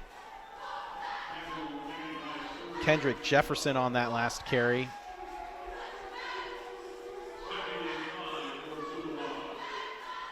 Sul Ross now 2nd and 5. They are in plus territory, and that's the first time we've seen somebody try to make that move outside. They've had more success bouncing the running game outside the tackles than they have trying to run in to the middle interior of the field today. We just haven't seen a lot of attempts there. Kendrick Jefferson able to get it outside. It'll bring up 3rd and manageable for the Lobos as they'll call their timeout. Steve, I really wonder what games are like this from the standpoint of actually the team that's winning more than the team that's losing. You've already used the word you're demoralized. 35-0, you can take your foot off of the pedal. You honestly know you'd have to make some severe mistakes to cause yourself any sort of trouble the rest of this game. But how selfish do you think the Wolves want to be here in the final 2 minutes as the 2-minute warning hits? You know, a lot of it depends on what kind of experience they want to have players who might not be starting get in a game like this. And you brought up earlier kind of managing people's eligibility, managing people's time on the field. What do they want to see? If you're a younger player on Western Oregon, you're getting excited. You're plugging in because you may have an opportunity to prove yourself sometime in this game. So the question really is, you know, what kind of experience do they want to lay out for the whole roster? And how much do they want to try to see from some of their younger or less experienced players, given that they could have an opportunity to show some what they're made of today? And again, it's a strange kind of like outlook to how to coaching a game. You already have 35 points. You've given up no points. And now you're saying, hey, how am I going to mingle certain players and certain units together that we're going to see maybe later on in this game? Copeland and Ulrich Jr. now flanking the backside of this defense on 3rd and 3 at the 44-yard line. Wolves are going to show pressure. But again, that is the great decision-making of Andrew Martinez. He's able to alert himself immediately where the hot route is, and he's able to make that play call right there as they go right back to the line of scrimmage and looking to strike again. Jefferson now running off the right side. Liam Lowe's been targeted more than any other Lobos receiver today. We thought we would see the ball get into the hands of Oaxaca. We have not seen that today. He's one of the playmakers on the Lobos side, but Liam Lowe doing the yeoman's work for the receiving corps for Sul Ross. Sul Ross now on their 33-yard line of the Wolves, and a penalty flag, which we've seen several times in this first half. Make that our 13th total penalty, Steve.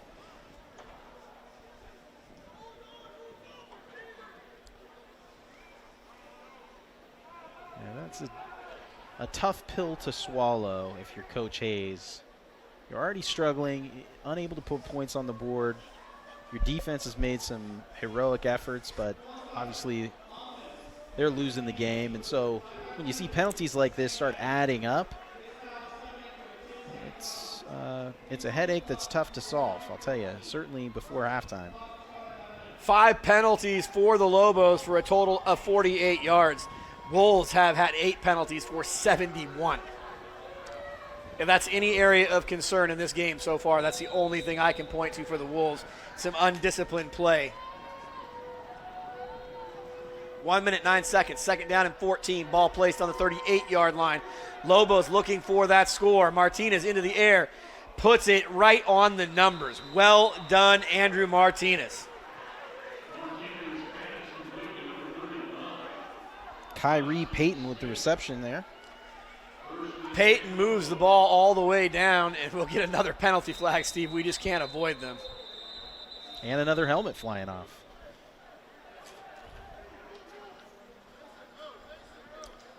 Caden Boston will have to come off the field, 295-pound freshman for the Lobos.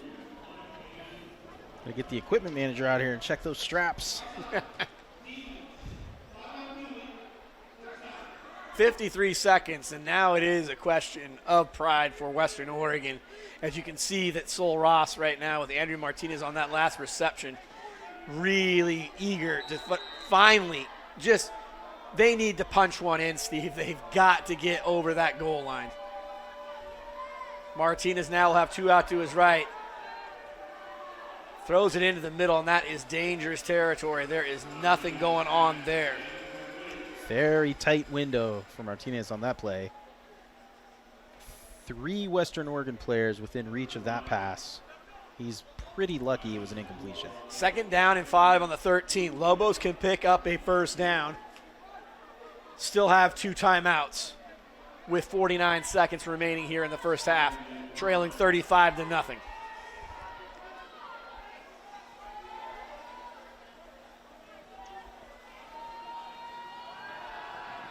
Wolves have already scored twice their scoring average on the season, Steve.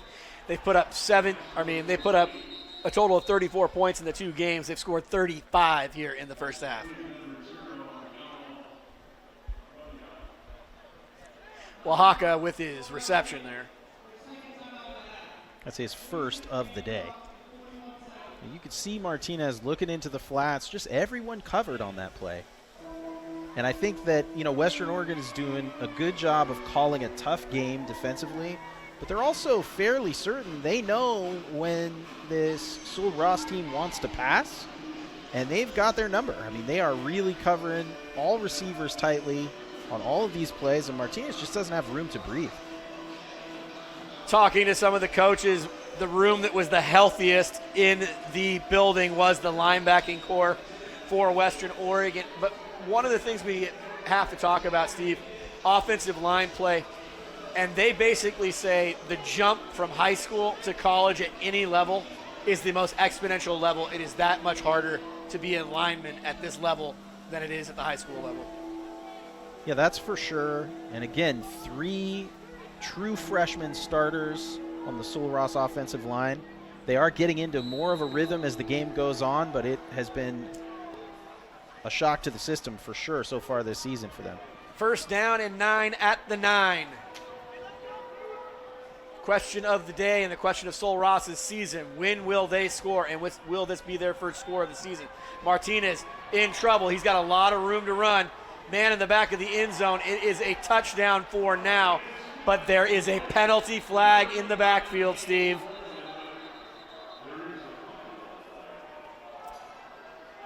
Diego Coleman with the catch.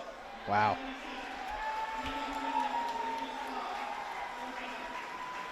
How disenchanted do you have to be right now? Or like, what would the saying be? What do we have to do to get something going in our direction to finally feel what it's like to score 6 points? Right now, they are literally shooting themselves in the foot and kicking every door possible or shutting every door possible to getting a score. Third down and 10, 36 seconds now, ball on the 19-yard line.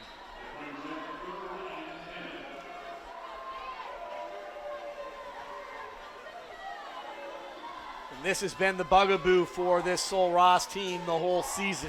This is not the position they want to be in. The Wolves, again, staying at home in their defense. Martinez steps up into the pocket, has some room to run, but he looks like he's going down, and he is.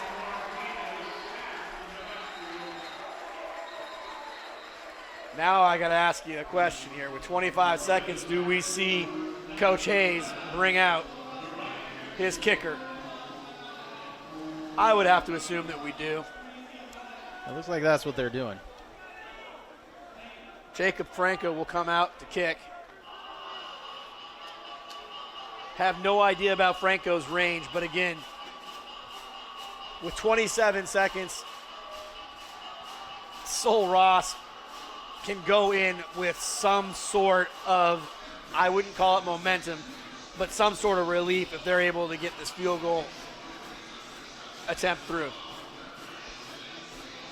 They've seen nothing, Steve, now. I mean, nothing. And it's hard to say that about a team. You can tell that there's potential within this offense if they're able to act quickly, but the Wolves have applied pressure from the interior and from all of their linebacking core today. Let's not forget, too, they've already blocked a kick on special teams. So this is every bit as challenging a play as any other offensive play Sul Ross is going to try today. But they really want to go into the locker room with points on the board here. 27 seconds. Ball on the 19-yard line, Steve. That makes it a 36-yard field goal attempt. Got to get a clean snap. Clean snap. Kick is up.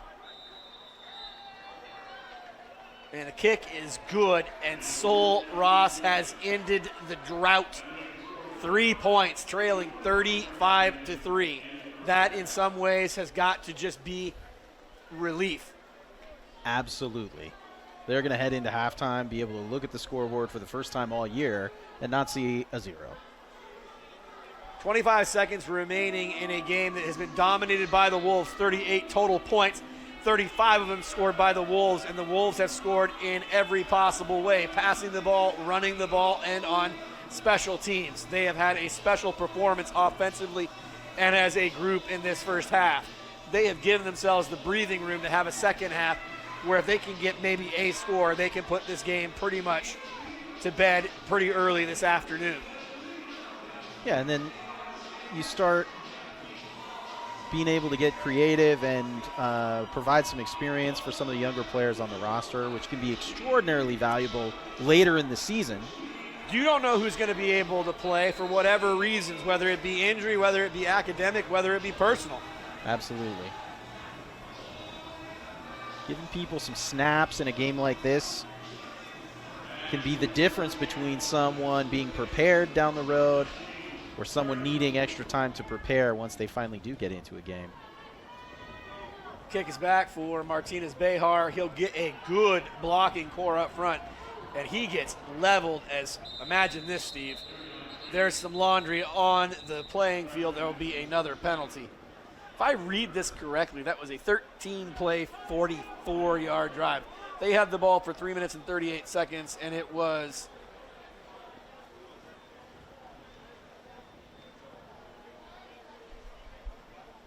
trying to get the name of the kicker there. Was not what we projected on our list.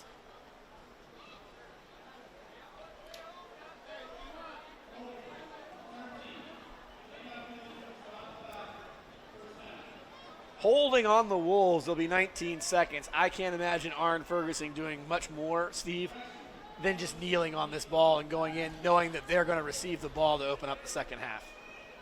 Yeah, man, you know, the score is lopsided, but if you want to focus on something coming into the second half, in addition to some of the roster development that we've talked about already, how about limiting penalties?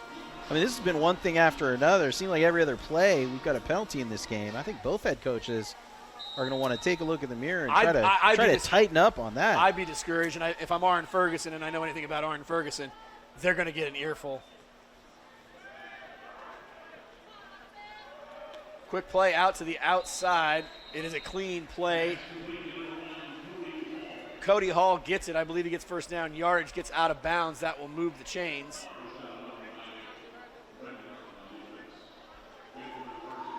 I'm surprised they did not just kneel this ball, Steve.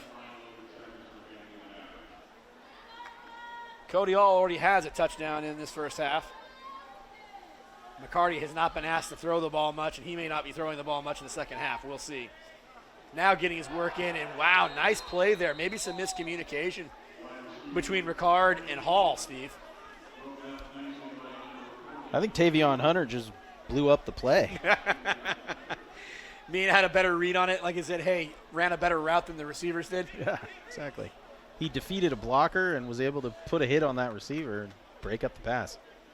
So be it. 5 seconds left, second down and 10 on the 25-yard line. Likely the last play of the first half. Jermaine Land gets it off the left side, cuts it over towards the sideline, and it'll bring up triple zeros. It is the Wolves who scored on their first 4 possessions, Steve. Now on top, 35-3 over the Sul Ross Lobos. We'll be back for second half action here after halftime on Flow Sports, brought to you by Woo TV.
Said 256. Well, all right.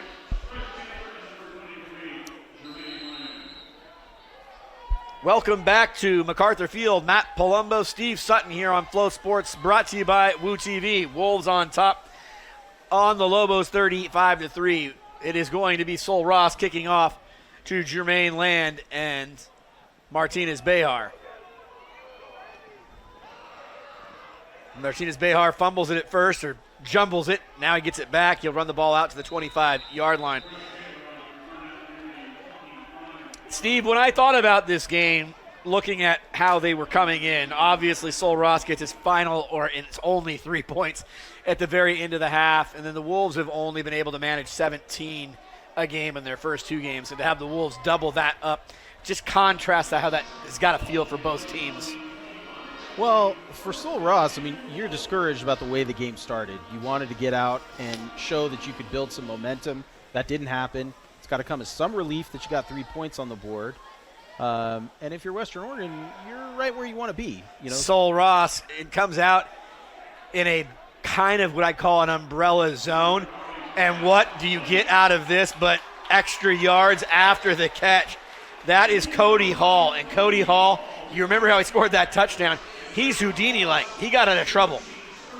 Well, it's not the first time today that we've seen Sul Ross's defense struggle with finishing the job. They're getting to ball carriers. They're not always executing on the tackle, and that's a good example of that there. Jordan McCarty will come out and start the second half. Again, it'll be Terrion Sweet in the backfield, who had one heck of a first half.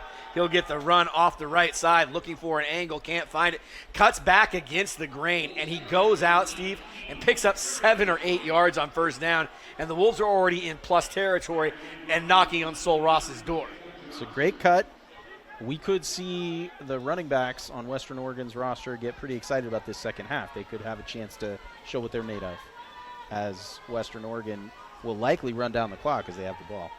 Wolves carried the ball 19 times in that first half for 92 yards, 6 of 13 for McCarty for 127. Now it'll be McCarty going off the right side, power run. And again, he makes it simple. He plants his foot, Steve, and it's forward motion. Everybody loves a quarterback who can pick up a first down until that quarterback gets injured. And right now, Kainoa Jones is on the sideline nursing an undisclosed left arm injury that he suffered in week 1 against Southern Oregon College. First down and 10 on the Lobos 27, 2 minutes gone here in the second half. McCarty with time to throw, looks over the middle, has a man wide open. He'll find Martinez Behar down at the 9-yard line, 18-yard pickup for number 2. Ja'Cory Tarver with a sure tackle there.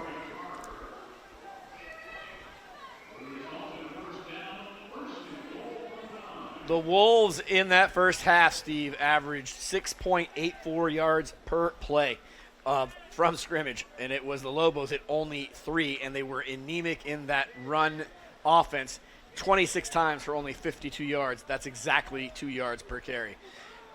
McCarty fakes it. Now maybe wants to pitch it. He'll spin away, get inside the 5 almost, but I think he'll be strung out around the 6-yard line. You'd like to see the Wolves get their 3-headed running back attack involved. Maybe not put McCarty. Yeah, McCarty, you just I have to agree with you. Positions. It's a really tough position to put him into.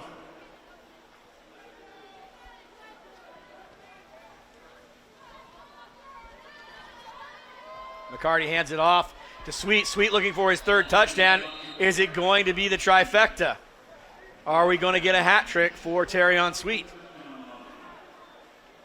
Michael Gibson III is the redshirt senior that would come in for McCarty if anything does happen. Sweet now has the left-hand side. They'll give it to him, and he'll be in for the touchdown. Easy score for the Wolves. Actually, it'll be McCarty that will be with the keeper. He holds on to it, and McCarty is really a great short yardage. He gobbles up the yards. That's an awesome weapon. When you've got a quarterback like that can solve problems with his feet, keep the play alive, or just move forward, move the whole line like on that play, pick up first downs with his feet. He's got a lot of threat to any defense. New place kicker coming in here for the Wolves. They are going to get some action for everybody, and the kick is up, and it is good. Wolves on top 42-3 here on Flow Sports. Brought to you by Woo TV. You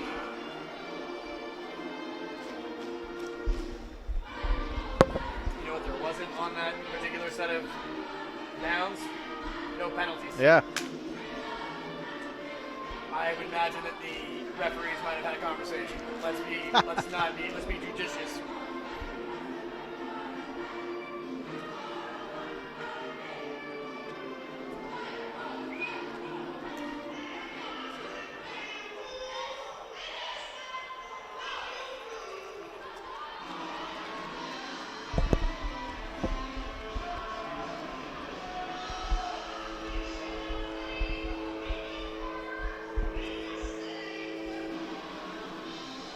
Jordan McCarty gets the touchdown keeper for the QB sneak.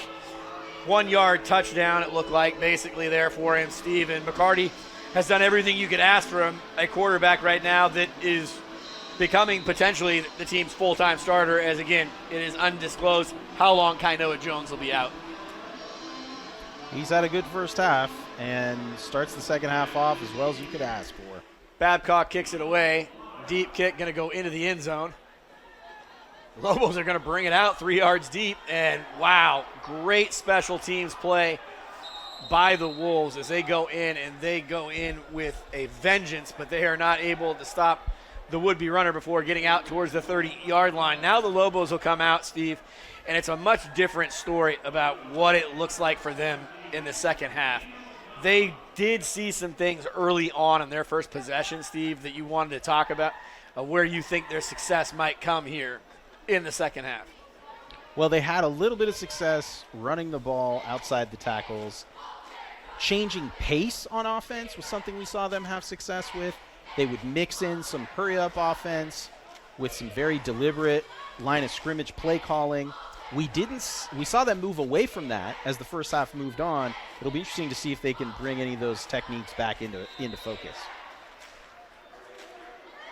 Calicote is back in the game, Steve. Yeah, they're giving Western Oregon a 2-quarterback look at this point. Calicote did not complete a pass in the first half. 0 of 7. They were combined 6 of 20, Steve. We also didn't see him do anything with his feet. So it's a little curious what look they're trying to create. Play fake from Calicote, and it is Smith who is annihilated in the backfield. And this is exactly when you're behind schedule like they are now, Steve, you really become easy to look at. Whatever it is that you're seeing, whatever the painting or the mind and what they look like, it has to look very bland right now to the Wolves defense. I mean, you just wonder, though, when you go with a 2-quarterback rotation in a single game, it's usually because one of those quarterbacks is giving you a specific threat that the other quarterback isn't showing. In this game, it's not clear to me what Calicote is supposed to be threatening the Western Oregon defense with. They don't have him doing anything creative in the run game. He's only completed 1 pass on that last play. That was his first completion of the day. So I'm just trying to figure out what it is that they are showing Western Oregon that they're hoping will open something up by rotating the quarterbacks. You definitely take people out of rhythm.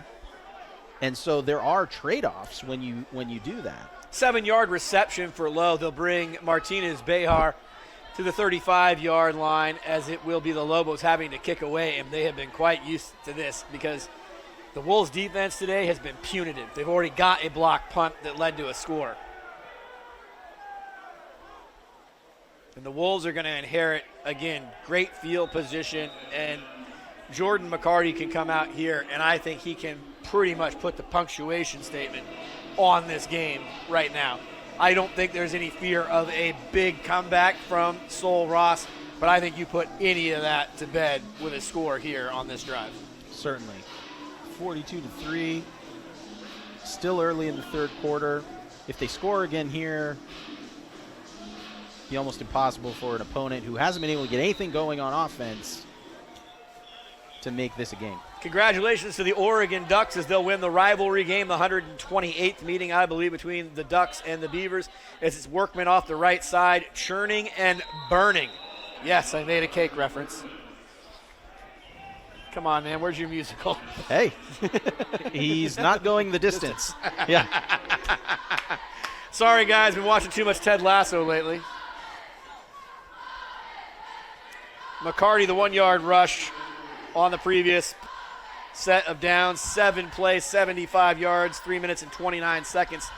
Gave the Wolves the 42-35 lead. 7 yards for Workman on first down.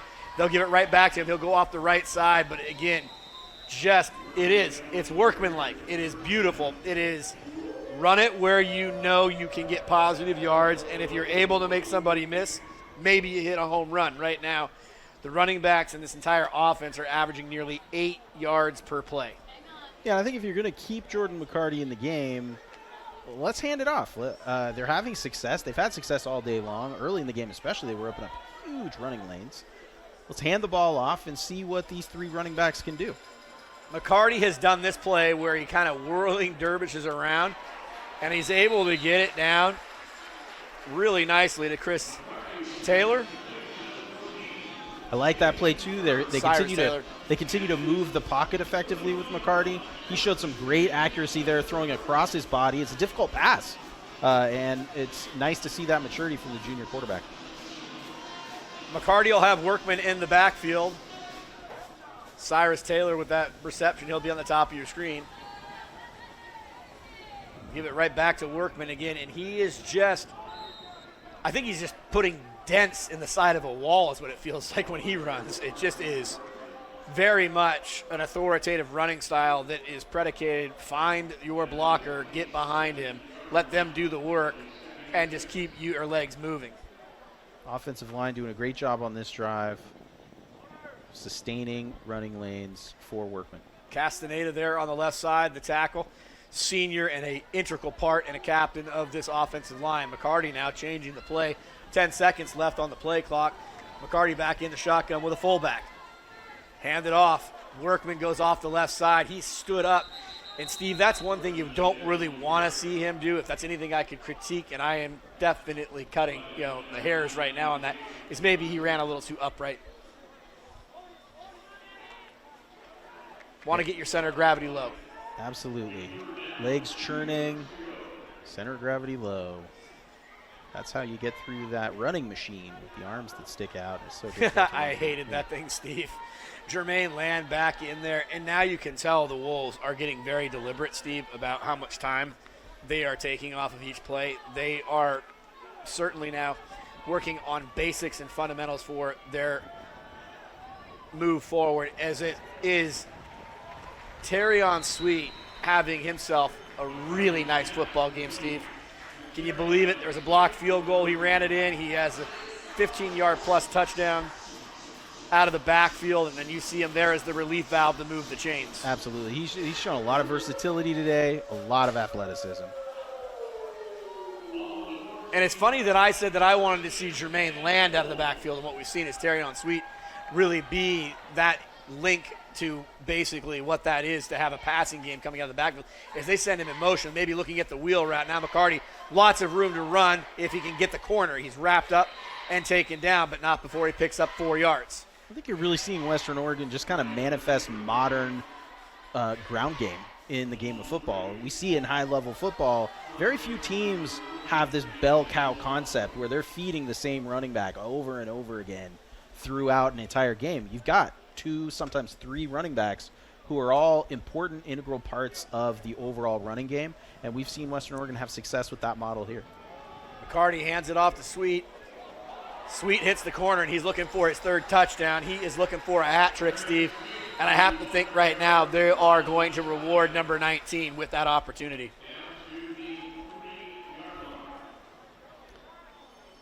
They're on the 3, so they got a lot of options here. It's going to be 1st and goal on the 3. We've already seen that McCarty can pretty much run it in himself from that distance. McCarty will be in the shotgun. Terry on Sweet already with touchdowns, running and catching. I mean, if he gets a running, oh, look at that back shoulder throw. Touchdown, Wolves. Jaden Burns on the catch. Just reached right over the defender there. Took it out of the air. It's a great pitch and catch for 6 points for Western Oregon. Wolves on top 48-3, and they have made it look easy, Steve. McCarty on that drive had a couple of nice passes. They weren't perfectly placed, but he's putting the ball where the defender cannot defend the pass. And it paid off in a first down to Sweet and a touchdown on that last play. Wolves come out and have already scored, Steve, 14 points in just under 10 minutes and lead 49-3 here on Flow Sports, brought to you by Woo TV. And no penalties. I mean, That's if you're Western Oregon and you keep up the pace of no penalties, that's a big storyline for the second half, right? We cleaned it up.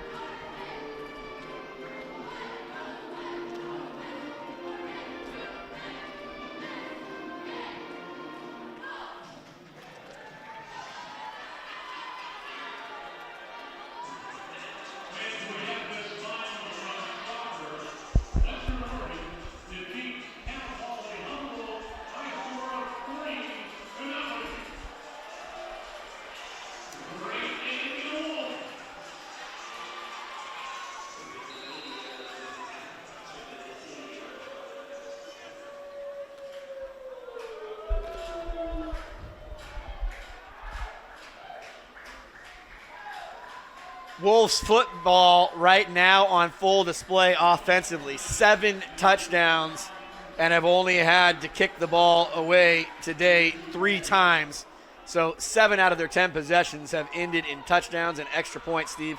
I'd call that an efficient offensive day as the ball is popped loose and it looks like the Wolves are getting it back. Much how the game started. Well, it's deja vu for Sul Ross, and it is a nightmare. Sul Ross with no answers, tons of mistakes, penalties, turnovers. We knew coming into this game that if Sul Ross was going to have a legitimate chance to challenge Western Oregon, they'd have to do 2 things. They'd have to be mistake-free, and they'd have to create turnovers. They haven't done either of those things. In fact, they've given up turnovers, and it's been an afternoon with quite a few mistakes for Sul Ross. So nothing going as planned, and just no answers from them. Think about the Martinez fumble that was called an incomplete pass. It could be even worse, Steve. Absolutely. Jermaine Land will come in and be the starting running back here with 4 minutes and 19 seconds. First down and 10 from the 22-yard line, and the Wolves really looking to put an authoritative stamp on this game as Land goes into the middle. And he comes out of it. And again, this is what I talked about with you on the ride down, Steve. I cannot tell you how effectively they run out of tackles.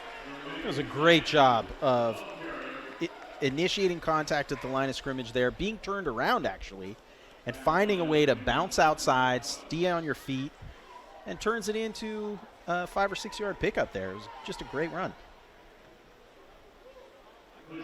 2 of 12 now, Sul Ross again on the offensive side on third down conversion. Going to be their undoing again today as the fade pattern's thrown, and that is a touchdown to Martinez-Bear. Martinez-Bear is not all that much of a stature to throw at, but again, the Wolves now up 55-3 and getting right quickly here in this third quarter, putting up 20 points. I think that was actually number 0, Isaiah Rickard. Isaiah Rickard. Out of Franklin High School. Oh, my dad's alma mater. There you go. And now your first house was off of 52nd. It sure was, yeah. You were right across the street from the Quakers. Great, great play there from McCarty. And again, should be an interesting fourth quarter here for the Wolves as they are on top. As they finally miss an extra point, it'll be 55-3 on the missed extra point. We'll be back for more third quarter action here on Flow Sports, brought to you by Woo TV. You want me to do that? You want me to do that? Correct the player? Okay. I don't know why I don't ask for it. That guy's got a spotter right there. That's why he's able to call it every time. Oh, that's cool. I don't know why I don't ask for a spotter. I should have a spotter. Because I can't. There's no way for my eyes. Yeah. Even if I had great eyes. I just want the guy to get credit, but I also don't want to mess up the broadcast. Look, man. 3:37, and it has been a day for defending the den, Steve. They've done more than that. I mean, they're going to go to 2-0 on the season at home, and both of their victories have been emphatic. 27-7 right now, 55-3. It's been a dominant third quarter, really a dominant day for Western Oregon. This third quarter, they are putting the pedal to the metal. Jordan McCarty with some excellent execution in the passing game, just throwing right over the shoulder of the defender on a couple of touchdown passes. Sul Ross cornerbacks just not getting their head around to see those passes, and they're getting burned. Sul Ross will take the ball over right now, and it is going to be a long 18 minutes of football for them, Steve. They have come across the country, and you can tell just looking across the sideline, they're disjointed. There is basically a lot of separation amongst players. You can say the same over here, but it seems obviously a far more joyful sideline here at Western Oregon. And the Lobos right now have just got to start working on things that they can take forward into the next week. Hard to believe that this team right now, again, the point differential has got to just feel like Mount Everest to them. I'm sure it does. They are unable to get anything going on offense, and that play isn't going to help. We'll have to take a look as I see some of the starters now, Steve, being removed by Arn Ferguson. And again, this is what we talked about. How you're going to manage teams and players' eligibility. We know that if you play four games of action, you lose a year of eligibility. So again, there are going to be some very young players on the field for Arn Ferguson and his coaching staff here moving through the latter part of the third quarter and into the fourth quarter. Pressure being shown, Calicoti now to the outside, finally gets a receiver. And again, what are you going to get here, Steve? Nothing but a penalty flag. And that is just, it's so disheartening. Everything that they've tried to do. Twaski Smith made the reception. Have you ever heard of a person by the name of Twaski? I have not. That's a good one. Yeah. I continue to be curious about, let's see what the penalty is. Goodness. It's got to be an illegal block to the back, Steve. It had to be some sort of clipping or, a hit below the waist. I mean, that was one of the first completions of Calicoti's day. This has happened over and over again. Sul Ross will just create a sliver of daylight for their offense. And what do you see on the field? Yellow flags. And move them back, fellas. We got to the 7-yard line. I know. It's like a 7. I know. I mean, again, it just does not. It doesn't get any easier right now. And again, Malcolm Leafow still out there. Tyler Copeland still out there. Again, Tyler Copeland actually, oddly enough, Steve, number 29 on the far side of your field, playing safety, leads this team in tackles at 11 on the season coming in. I actually love the play call on that last completion for Calicoti. He needs to see a receiver catch his pass. Make it simple. And be able to move forward with it. Make it simple. But then, of course, the penalty moves them back. And again, we're sort of back here to wondering, what are we trying to accomplish with Calicoti, the freshman, in the game at this time? 10-yard penalty. It'll move the ball back to the 11-yard. Calicoti now, freshman, back there in the pocket, stands tall, goes up, and he goes right back to Twaski Smith, and he gets great yardage there. And again, that's just really identifying where you're going to see the single coverage and getting him going, and they'll go right back into tempo. And this is what we saw so effectively from them. Again, we'll get penalty flags, but they were able to go from fast to slow, yes, and just to give some different look to Western Oregon, because all of the base looks, Western Oregon has simply been able to be a step, if not 2 steps ahead of them. Yeah, they've smothered them. I couldn't agree with you more, Matt. I mean, this change of pace is what they found some limited success with in the first half. It was a great pass from Calicoti. The best pass of the day from him. Let's see if he can build on something here, get a little bit of confidence. Clearly, the arm talent seems to be what they're excited about. So let's see if we can get another look into his skill set. 3rd down and 8, off his back foot. Malcolm Leafow will be back there for the interception, and that ought to just about do it. Well, you're right, Matt. I mean, his footwork was not good on that throw. That's not Lee foul, so let's get it. Make sure we get it right for who it is. You wonder, he wasn't under any pressure for that throw. So decision making and form are off for the redshirt freshman. That's Dylan Camp. And Dylan Camp, we talked about it on the way down. Steve, a very able tackler from the defensive back position, picks up another one. But now I just got to see Jordan McCarty right here. Jordan McCarty has 4 touchdowns today. Throwing. I mean, that's impressive. Burns gets the 3-yard touchdown pass from McCarty on the last set. 9 plays, 59 yards over 456. But it's not McCarty in the game anymore. It is time to switch over to number 13. Michael Gibson III, 6'1", 210-pound redshirt senior. Gets the ball outside, and again, the screen game is there for these Wolves. They've been talking about it from day one. They're able to pick it up there as it's a nice reception from Kainoa Doctor.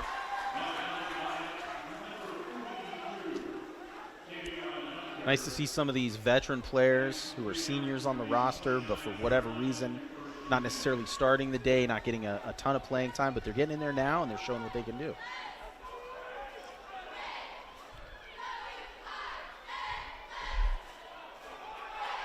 Run off the right side. It's not Workman, it's not Sweet, and it's not Land. Ahmad Hubbard from Wichita, Kansas, and Wichita Heights High School and Butler Community College, coming all the way over here, redshirt junior, 5'11", 185-pounder. Good for Ahmad Hubbard. First down and 10 on the 19-yard line, and it's already been an emphatic. I don't know, did they count that extra point, Steve? Everything stayed 56. I thought they said no extra point on that last one, but we'll get official word as we go into the fourth quarter now with 19 seconds. Likely the final play here of the third quarter. The scoreboard does so 56-3. Michael Gibson III will start the fourth quarter with Ahmad Hubbard in the backfield and knocking on the door for more. 56-3. Wolves are all over the Lobos here on Flow Sports, brought to you by Woo TV.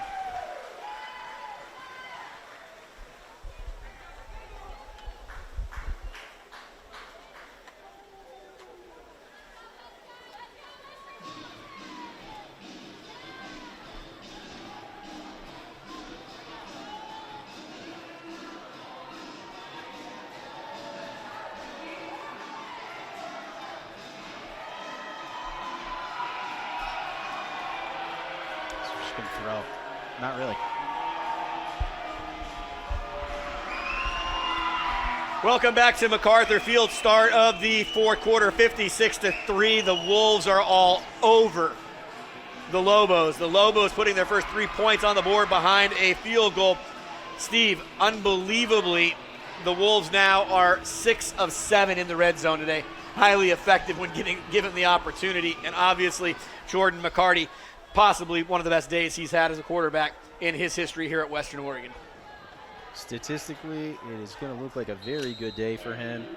And we're seeing some of the upperclassmen down the roster get into the game now. Ahmad Hubbard lowers the hammer and his shoulders. He'll take the ball down to around the 2-yard line, Steve. That's a 12-yard run, and it was beautiful. It was a great run from Hubbard, and another example of that offensive line from Western Oregon really winning the battle of the trenches. Whistle on the field is to stoppage of play. Ball gets down to the 3-yard line. 11 yards for Hubbard on first down, bringing up first down and goal to goal. I mean, Steve Sutton, what a day. Total offensive yards. 54 plays for 402. Again, That's right around 8 yards per play. It's just impossible if you are going up against a team like that when you are having such struggles yourself. 52 for 154. It's basically, you're outscoring them 8-1. Yeah, I mean, that tells a lot of the story right there, man, at least from an offensive perspective for Sul Ross. They've got essentially the same number of offensive plays, but a quarter of the yardage practically. So they just haven't been effective at all. They can't get anything going.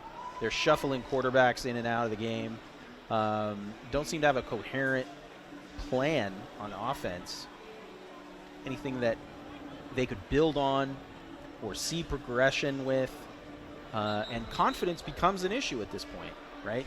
You talked about body language a little bit on the Sul Ross sideline.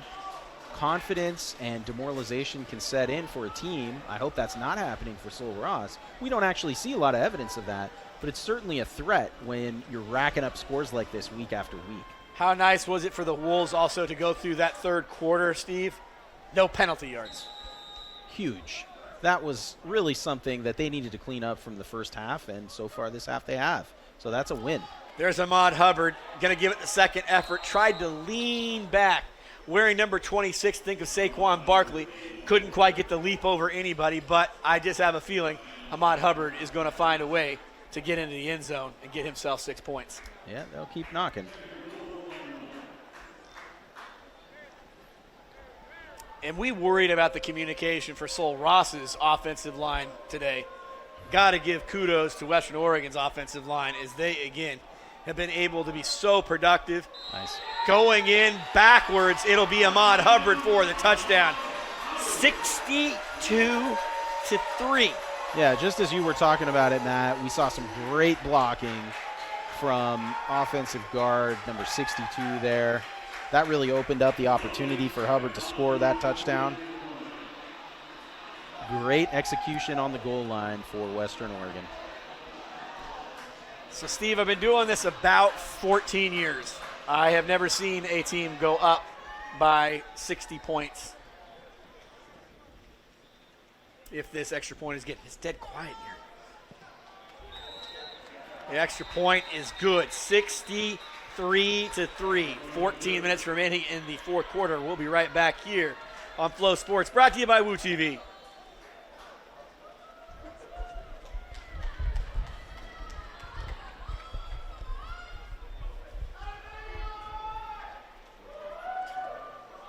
What?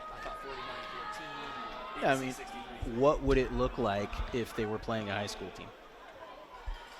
A really good one. Yeah, I know, right? Like a real good high school team.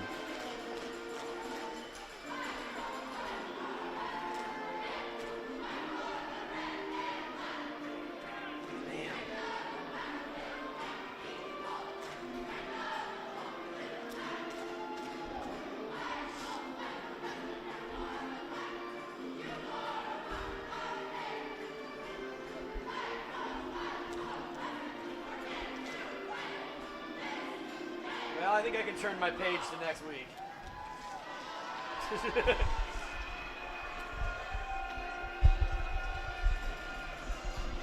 Welcome back to Monmouth, Oregon. I am Matthew Palumbo. I am joined by Steve Sutton making a special appearance. First time back in the booth with me for 9 years.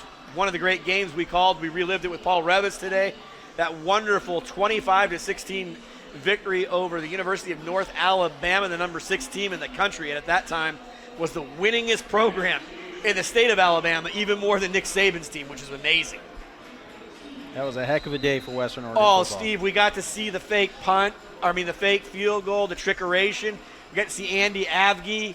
I mean, we got to see it all, and it was absolutely a mud bath out there. It was gross. The exact opposite out here today. I mean, you want to talk about sunny days, as it just goes from bad to worse for Sul Ross. I mean, they are being torn apart, Steve. This is the third consecutive week they have given up over 60 points. Well, give credit to Patrick Washington on the return there. He is not giving up. Working very hard to get out of some arm tackles there. Strategy did not work, but it did show some heart. I think that's all you can go with right now. And again, what is so important about this second half. There's not a lot to glean when you're up 35-3, and they've had a chance to go out and score 28 more points. But what they have gotten is no penalties from this team, and they've been able to bring in personnel that otherwise would not have been able to play today. I think that's absolutely right. Going into halftime when you're up 35-3, you ask yourself, what do we want to see in the second half? And I think limiting penalties, they had 10 penalties in the first half. That's Martinez going deep, intended for low. 10 penalties in the first half, Matt. Just a lot. So to have 0 through that third quarter, that's success. You got to set some goals. You're looking for things to improve, and it has. And to my knowledge, again, the penalties were fast and furious in that first half. One of the things I haven't seen for either team, and I'm always happy to report this, Steve, nobody looks like they've had any sort of serious injury today or anything to be concerned about that we need to look forward to and track the progress of. Not that we know of. Yeah. Martinez back deep again, and he's going to be called for holding in the backfield. There is no doubt it's going to be holding, Steve. Yeah. I mean, it has gone from bad to worse. I mean, and again, I don't know what it's like. Yeah. Well, and you just wonder about this quarterback rhythm issue, too, because you got Martinez back in the game now. You're still looking for opportunities downfield. You were looking for opportunities downfield with Calicoti in the last possession, but you got to give a quarterback a chance to settle into the game, get into a rhythm, communicate effectively with the receivers, let plays develop, and when you third down, when you swap them in and out like that, Matt, it makes it very difficult for these guys. Another statistic we haven't talked about, again, for Sul Ross, and it's not a good one either. 3 fumbles lost today. Yikes. I mean, that's not good news. And they have an interception. I mean, they have really done themselves in every way possible, Steve. And I have to start giving more and more credit maybe to Western Oregon than I would be to take away from what you see from Sul Ross. It may just be that their personnel cannot keep up with anybody, and it's just going to be a long season for them trying to get the right parts in the right place moving forward. Yeah, you could be right, man. I mean, we were concerned about the first 2 weeks of the season. 0 points for Sul Ross over those first 2 weeks. 3 points here, and now they're pinned deep again. Jacob Franco's going to have to be real careful here. Martinez Bayar will be back around his own 50-yard line, and he's going to get a chance to return this. Catches it, but he's immediately met by the cleanest special teams play that we've seen from Sul Ross so far this afternoon. But the Wolves already start in Lobo territory. Yeah. Gibson III's already led a scoring drive. This is a team that is 6 of 7 in the red zone. I mean, they don't have to pick up, Steve, but about 30, 35 yards, and they're back there again. Yeah, you wonder about how Coach Hayes and his team are expecting to rebuild in terms of personnel at Sul Ross. It's his first season. This just his third game. Seems like a very charming university or college.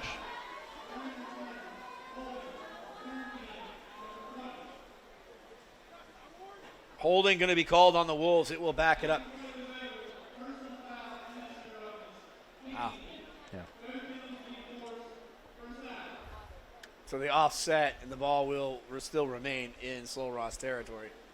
But so, after a season that's shaping up the way this one is for Sul Ross, what are you selling to recruits, right? Opportunity. Playing time's going to be there, Stephen. Yep. Again, and one of the things, hard for us to compute that we live in the state of Oregon, with 3.5 million people. I don't know what the population is at Texas. I know Texas is much larger, and I know that their pool of players is much bigger for them to choose from.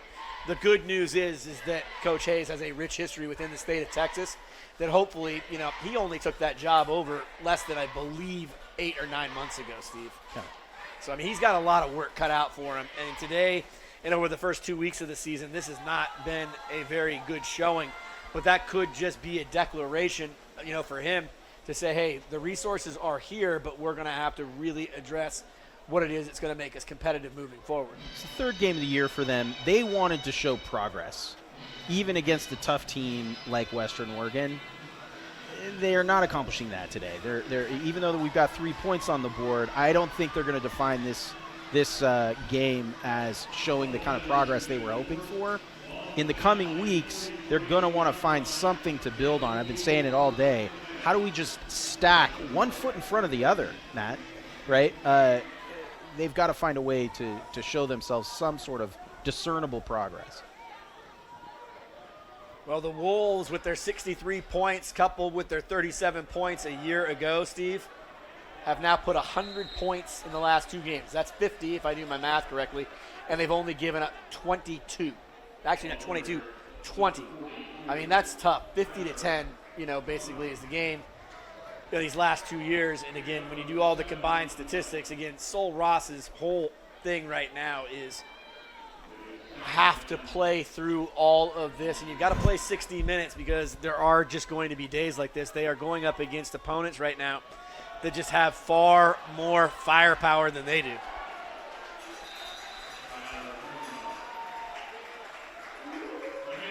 Tyler Knold, a 205-pound running back on that carry. That's a big fella. Ain't small. Coming through the hole there. Again, tons of backup players in this game right now for the Wolves. And again, Sul Ross, if this ball moves another 15 yards, Steve, they have only been able to stop the Wolves from scoring once today inside the red zone. Knoll will get it off the right-hand side. He'll churn away, getting it down towards, looks around the 25. They'll make it to 26.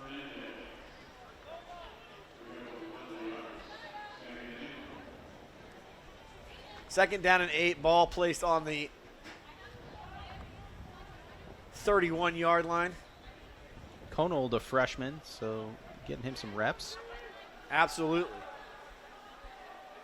And again, it's the kind of number where you can burn one of those games of eligibility, Steve, because you're going to get to see him do it in some bulk play. And right now, taking it off the right-hand side, again, just from point A to point B, doing exactly what he's told.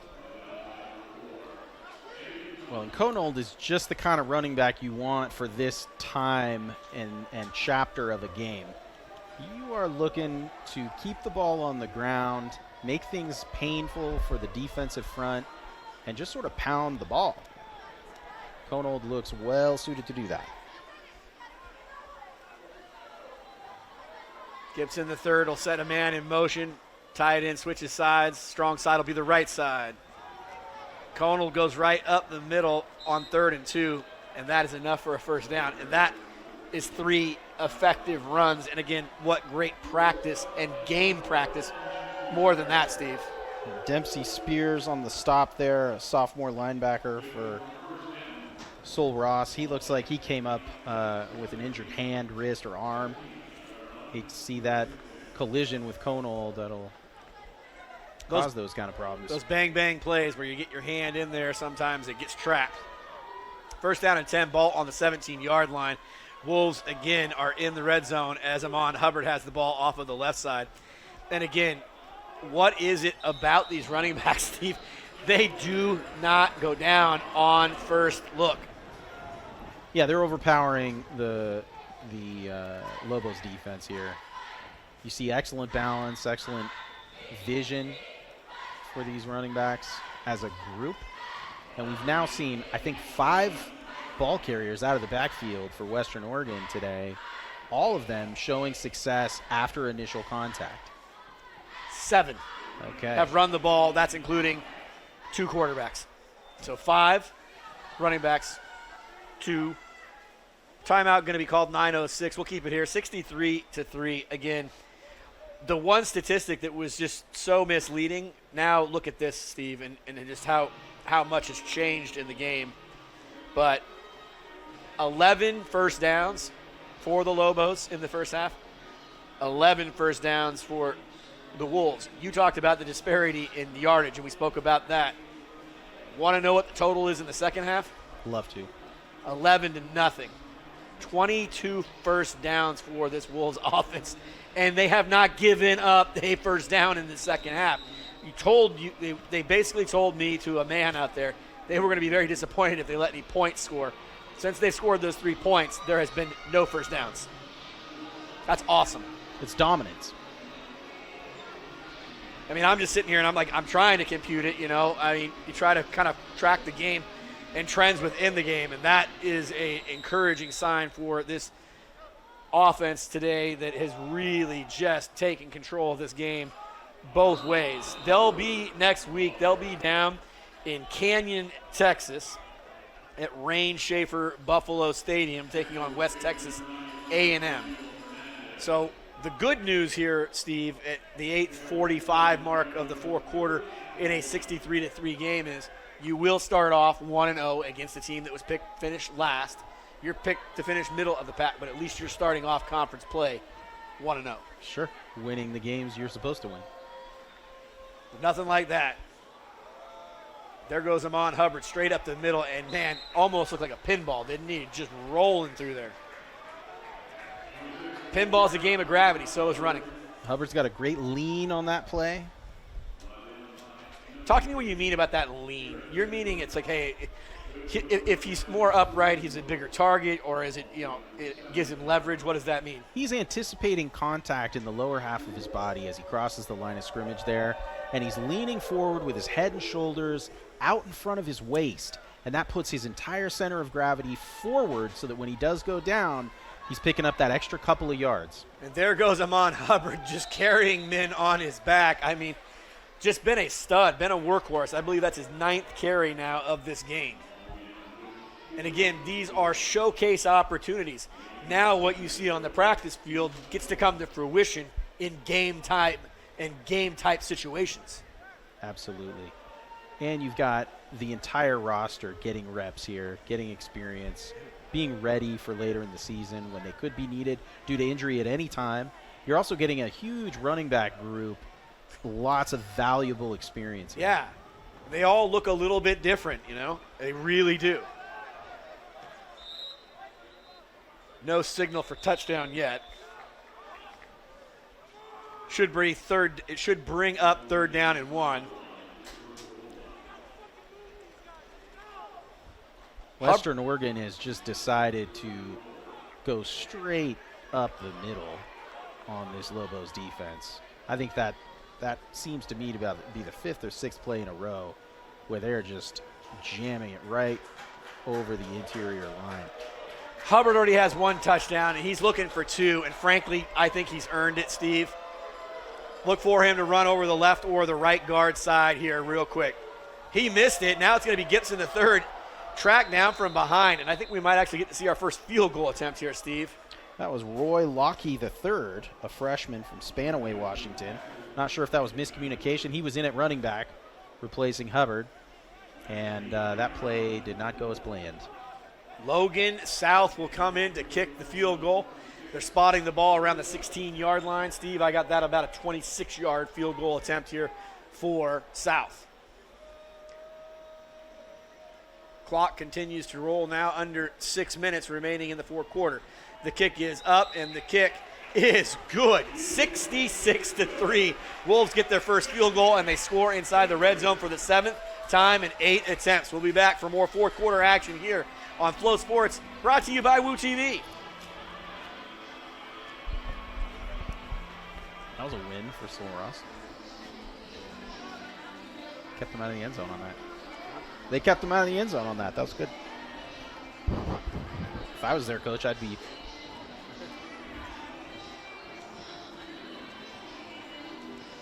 I did not see a bloodbath. 60.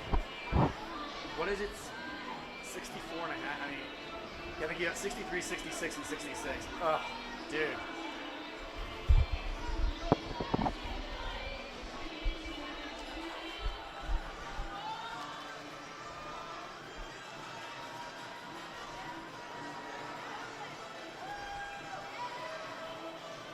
$27 for 16.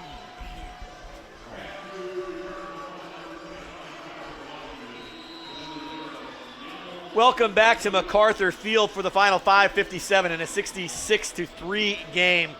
Steve Sutton, it's been a pleasure to call this game with you, but there are two things that are standing out in this second half to me, and they really pop off the page. 10 penalties in the first half. There have been 0 penalties. They were tied with 11 first downs apiece between Sul Ross and the Wolves. It is now 27-11 alone in first downs. That means 16-0. They have been nothing short of dominant in the second half. They didn't take the 35 points for granted. They put up another 31. It's true. They have been dominant. Everything they're trying right now is working. They're able to be effective in both the pass game, the run game. Their defense has been effective. And also, Sul Ross has given them opportunities. With the exception of that defensive stand at the goal line there, in the last possession, Sul Ross has been easily backed up. They've been having all kinds of trouble on offense. And now we get Calicote back in the game. So switching quarterbacks possession by possession here. Let's see what he can do. Calicote now flips it out to the left. Gets it off to Jeffries, but Jeffries isn't going to pick up much out there, Steve. And again, one of the things I heard about the linebacking room here at Western Oregon, kind of like the running back room, it's big. More importantly, everyone's healthy. That means you can play your starters deep in the third quarter and then let these guys come out and get the opportunities to progress with their own games when the call might come for them later in the season. Yeah, they were covering sideline to sideline on that last play. Just too much speed, too much strength. Calicote now hands it off to Jeffries again. And again, they are just – I'll tell you right now, I'm semi-impressed by Western Oregon really not taking their foot off of the pedal, Steve. They have been here to do one thing, and it was to make sure that it was a convincing victory. And right now, it's beyond convincing. Isaiah Mosley on that backfield tackle, 6'3", 225, out of the Dalles, Oregon.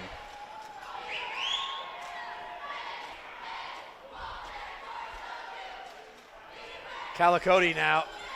And that was finally a design play where they had a chance to get a player out in space that could have allowed him to really cut loose. But again, the throw not on time. Yeah, Kendrick Jefferson really deserved a better ball there. Yes, he did. And it was another one of those plays where Calicote was not pressured on that play. He did not have anybody in his face. He's got to step into his throw.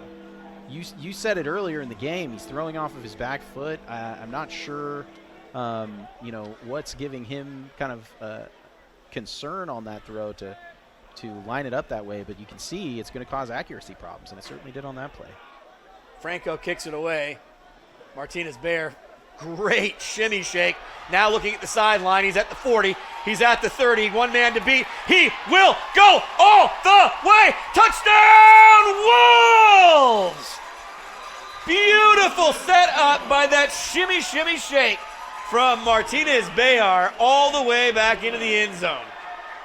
Guess what's over there, Steve? A flag? Yep.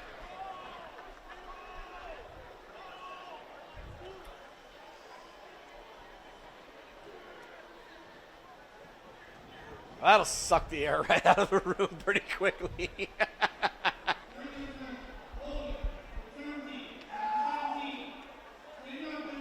Nico Gamma gets called for the hold, but it would have been a sweet running back. Or would have been a sweet return there. But after we said no penalties, the 11th penalty may be the most costly of this game because it had maybe the play of the game in it.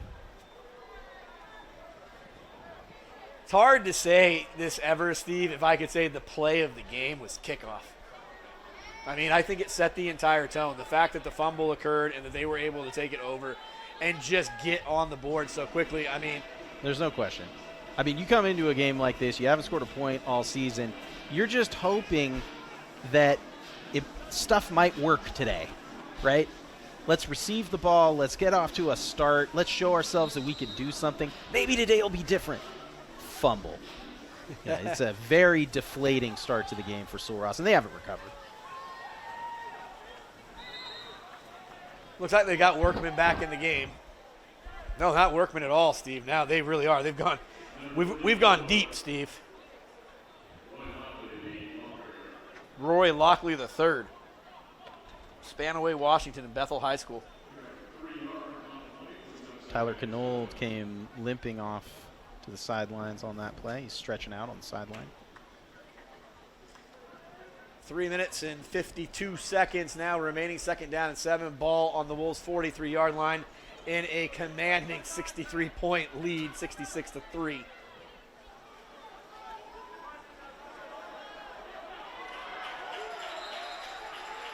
Well, who can't you put out there to run the ball? I mean, everybody. Roy Lockley III on that carry. We have quite a few running backs on the roster. Right now we do.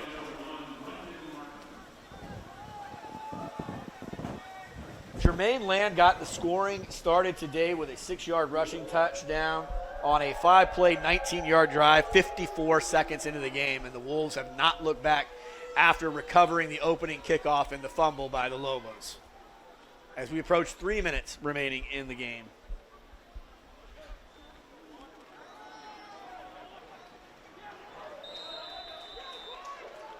Command performance, Steve, on this running of the football. I mean, now I believe the numbers are up to, last we had was 229 running, 231 throwing. That's pretty balanced. It's a very balanced attack. Lockley punishing the Lobos defense here late in the game. And this is probably one of the players that they are referring to. You look at him, doesn't he look a little bit different than all of them? He's 6'1", 225 at running back. I mean, Yeah. I started to look at him like, he looks different. I mean, he looks bigger. That's kind of what I was saying. I'm glad you illuminated my point. He's taken down for his first minimal gain, but he's still got a gain, I think, out of it, Steve. Now they're moving it back. But what he did well there was covered up the ball. Made sure that he didn't fumble the ball. Wolves, no turnovers today. Great tackle in the backfield by Tim Galloway, sophomore out of El Paso for the Lobos. TV timeout. We'll take a break here with 2 minutes. We'll be back for the conclusion of the game here on Flow Sports and Woo TV.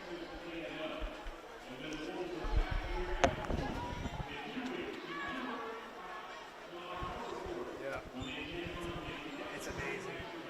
Almost every game, like ends like right at 4. 2 hours and 55 minutes a second.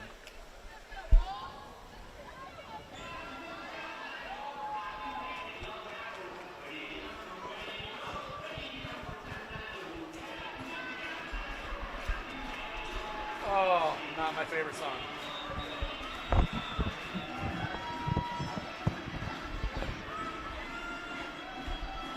Welcome back to Western Oregon University. 2 minutes remain on the clock in what's been a dominant performance, or in my career of calling games.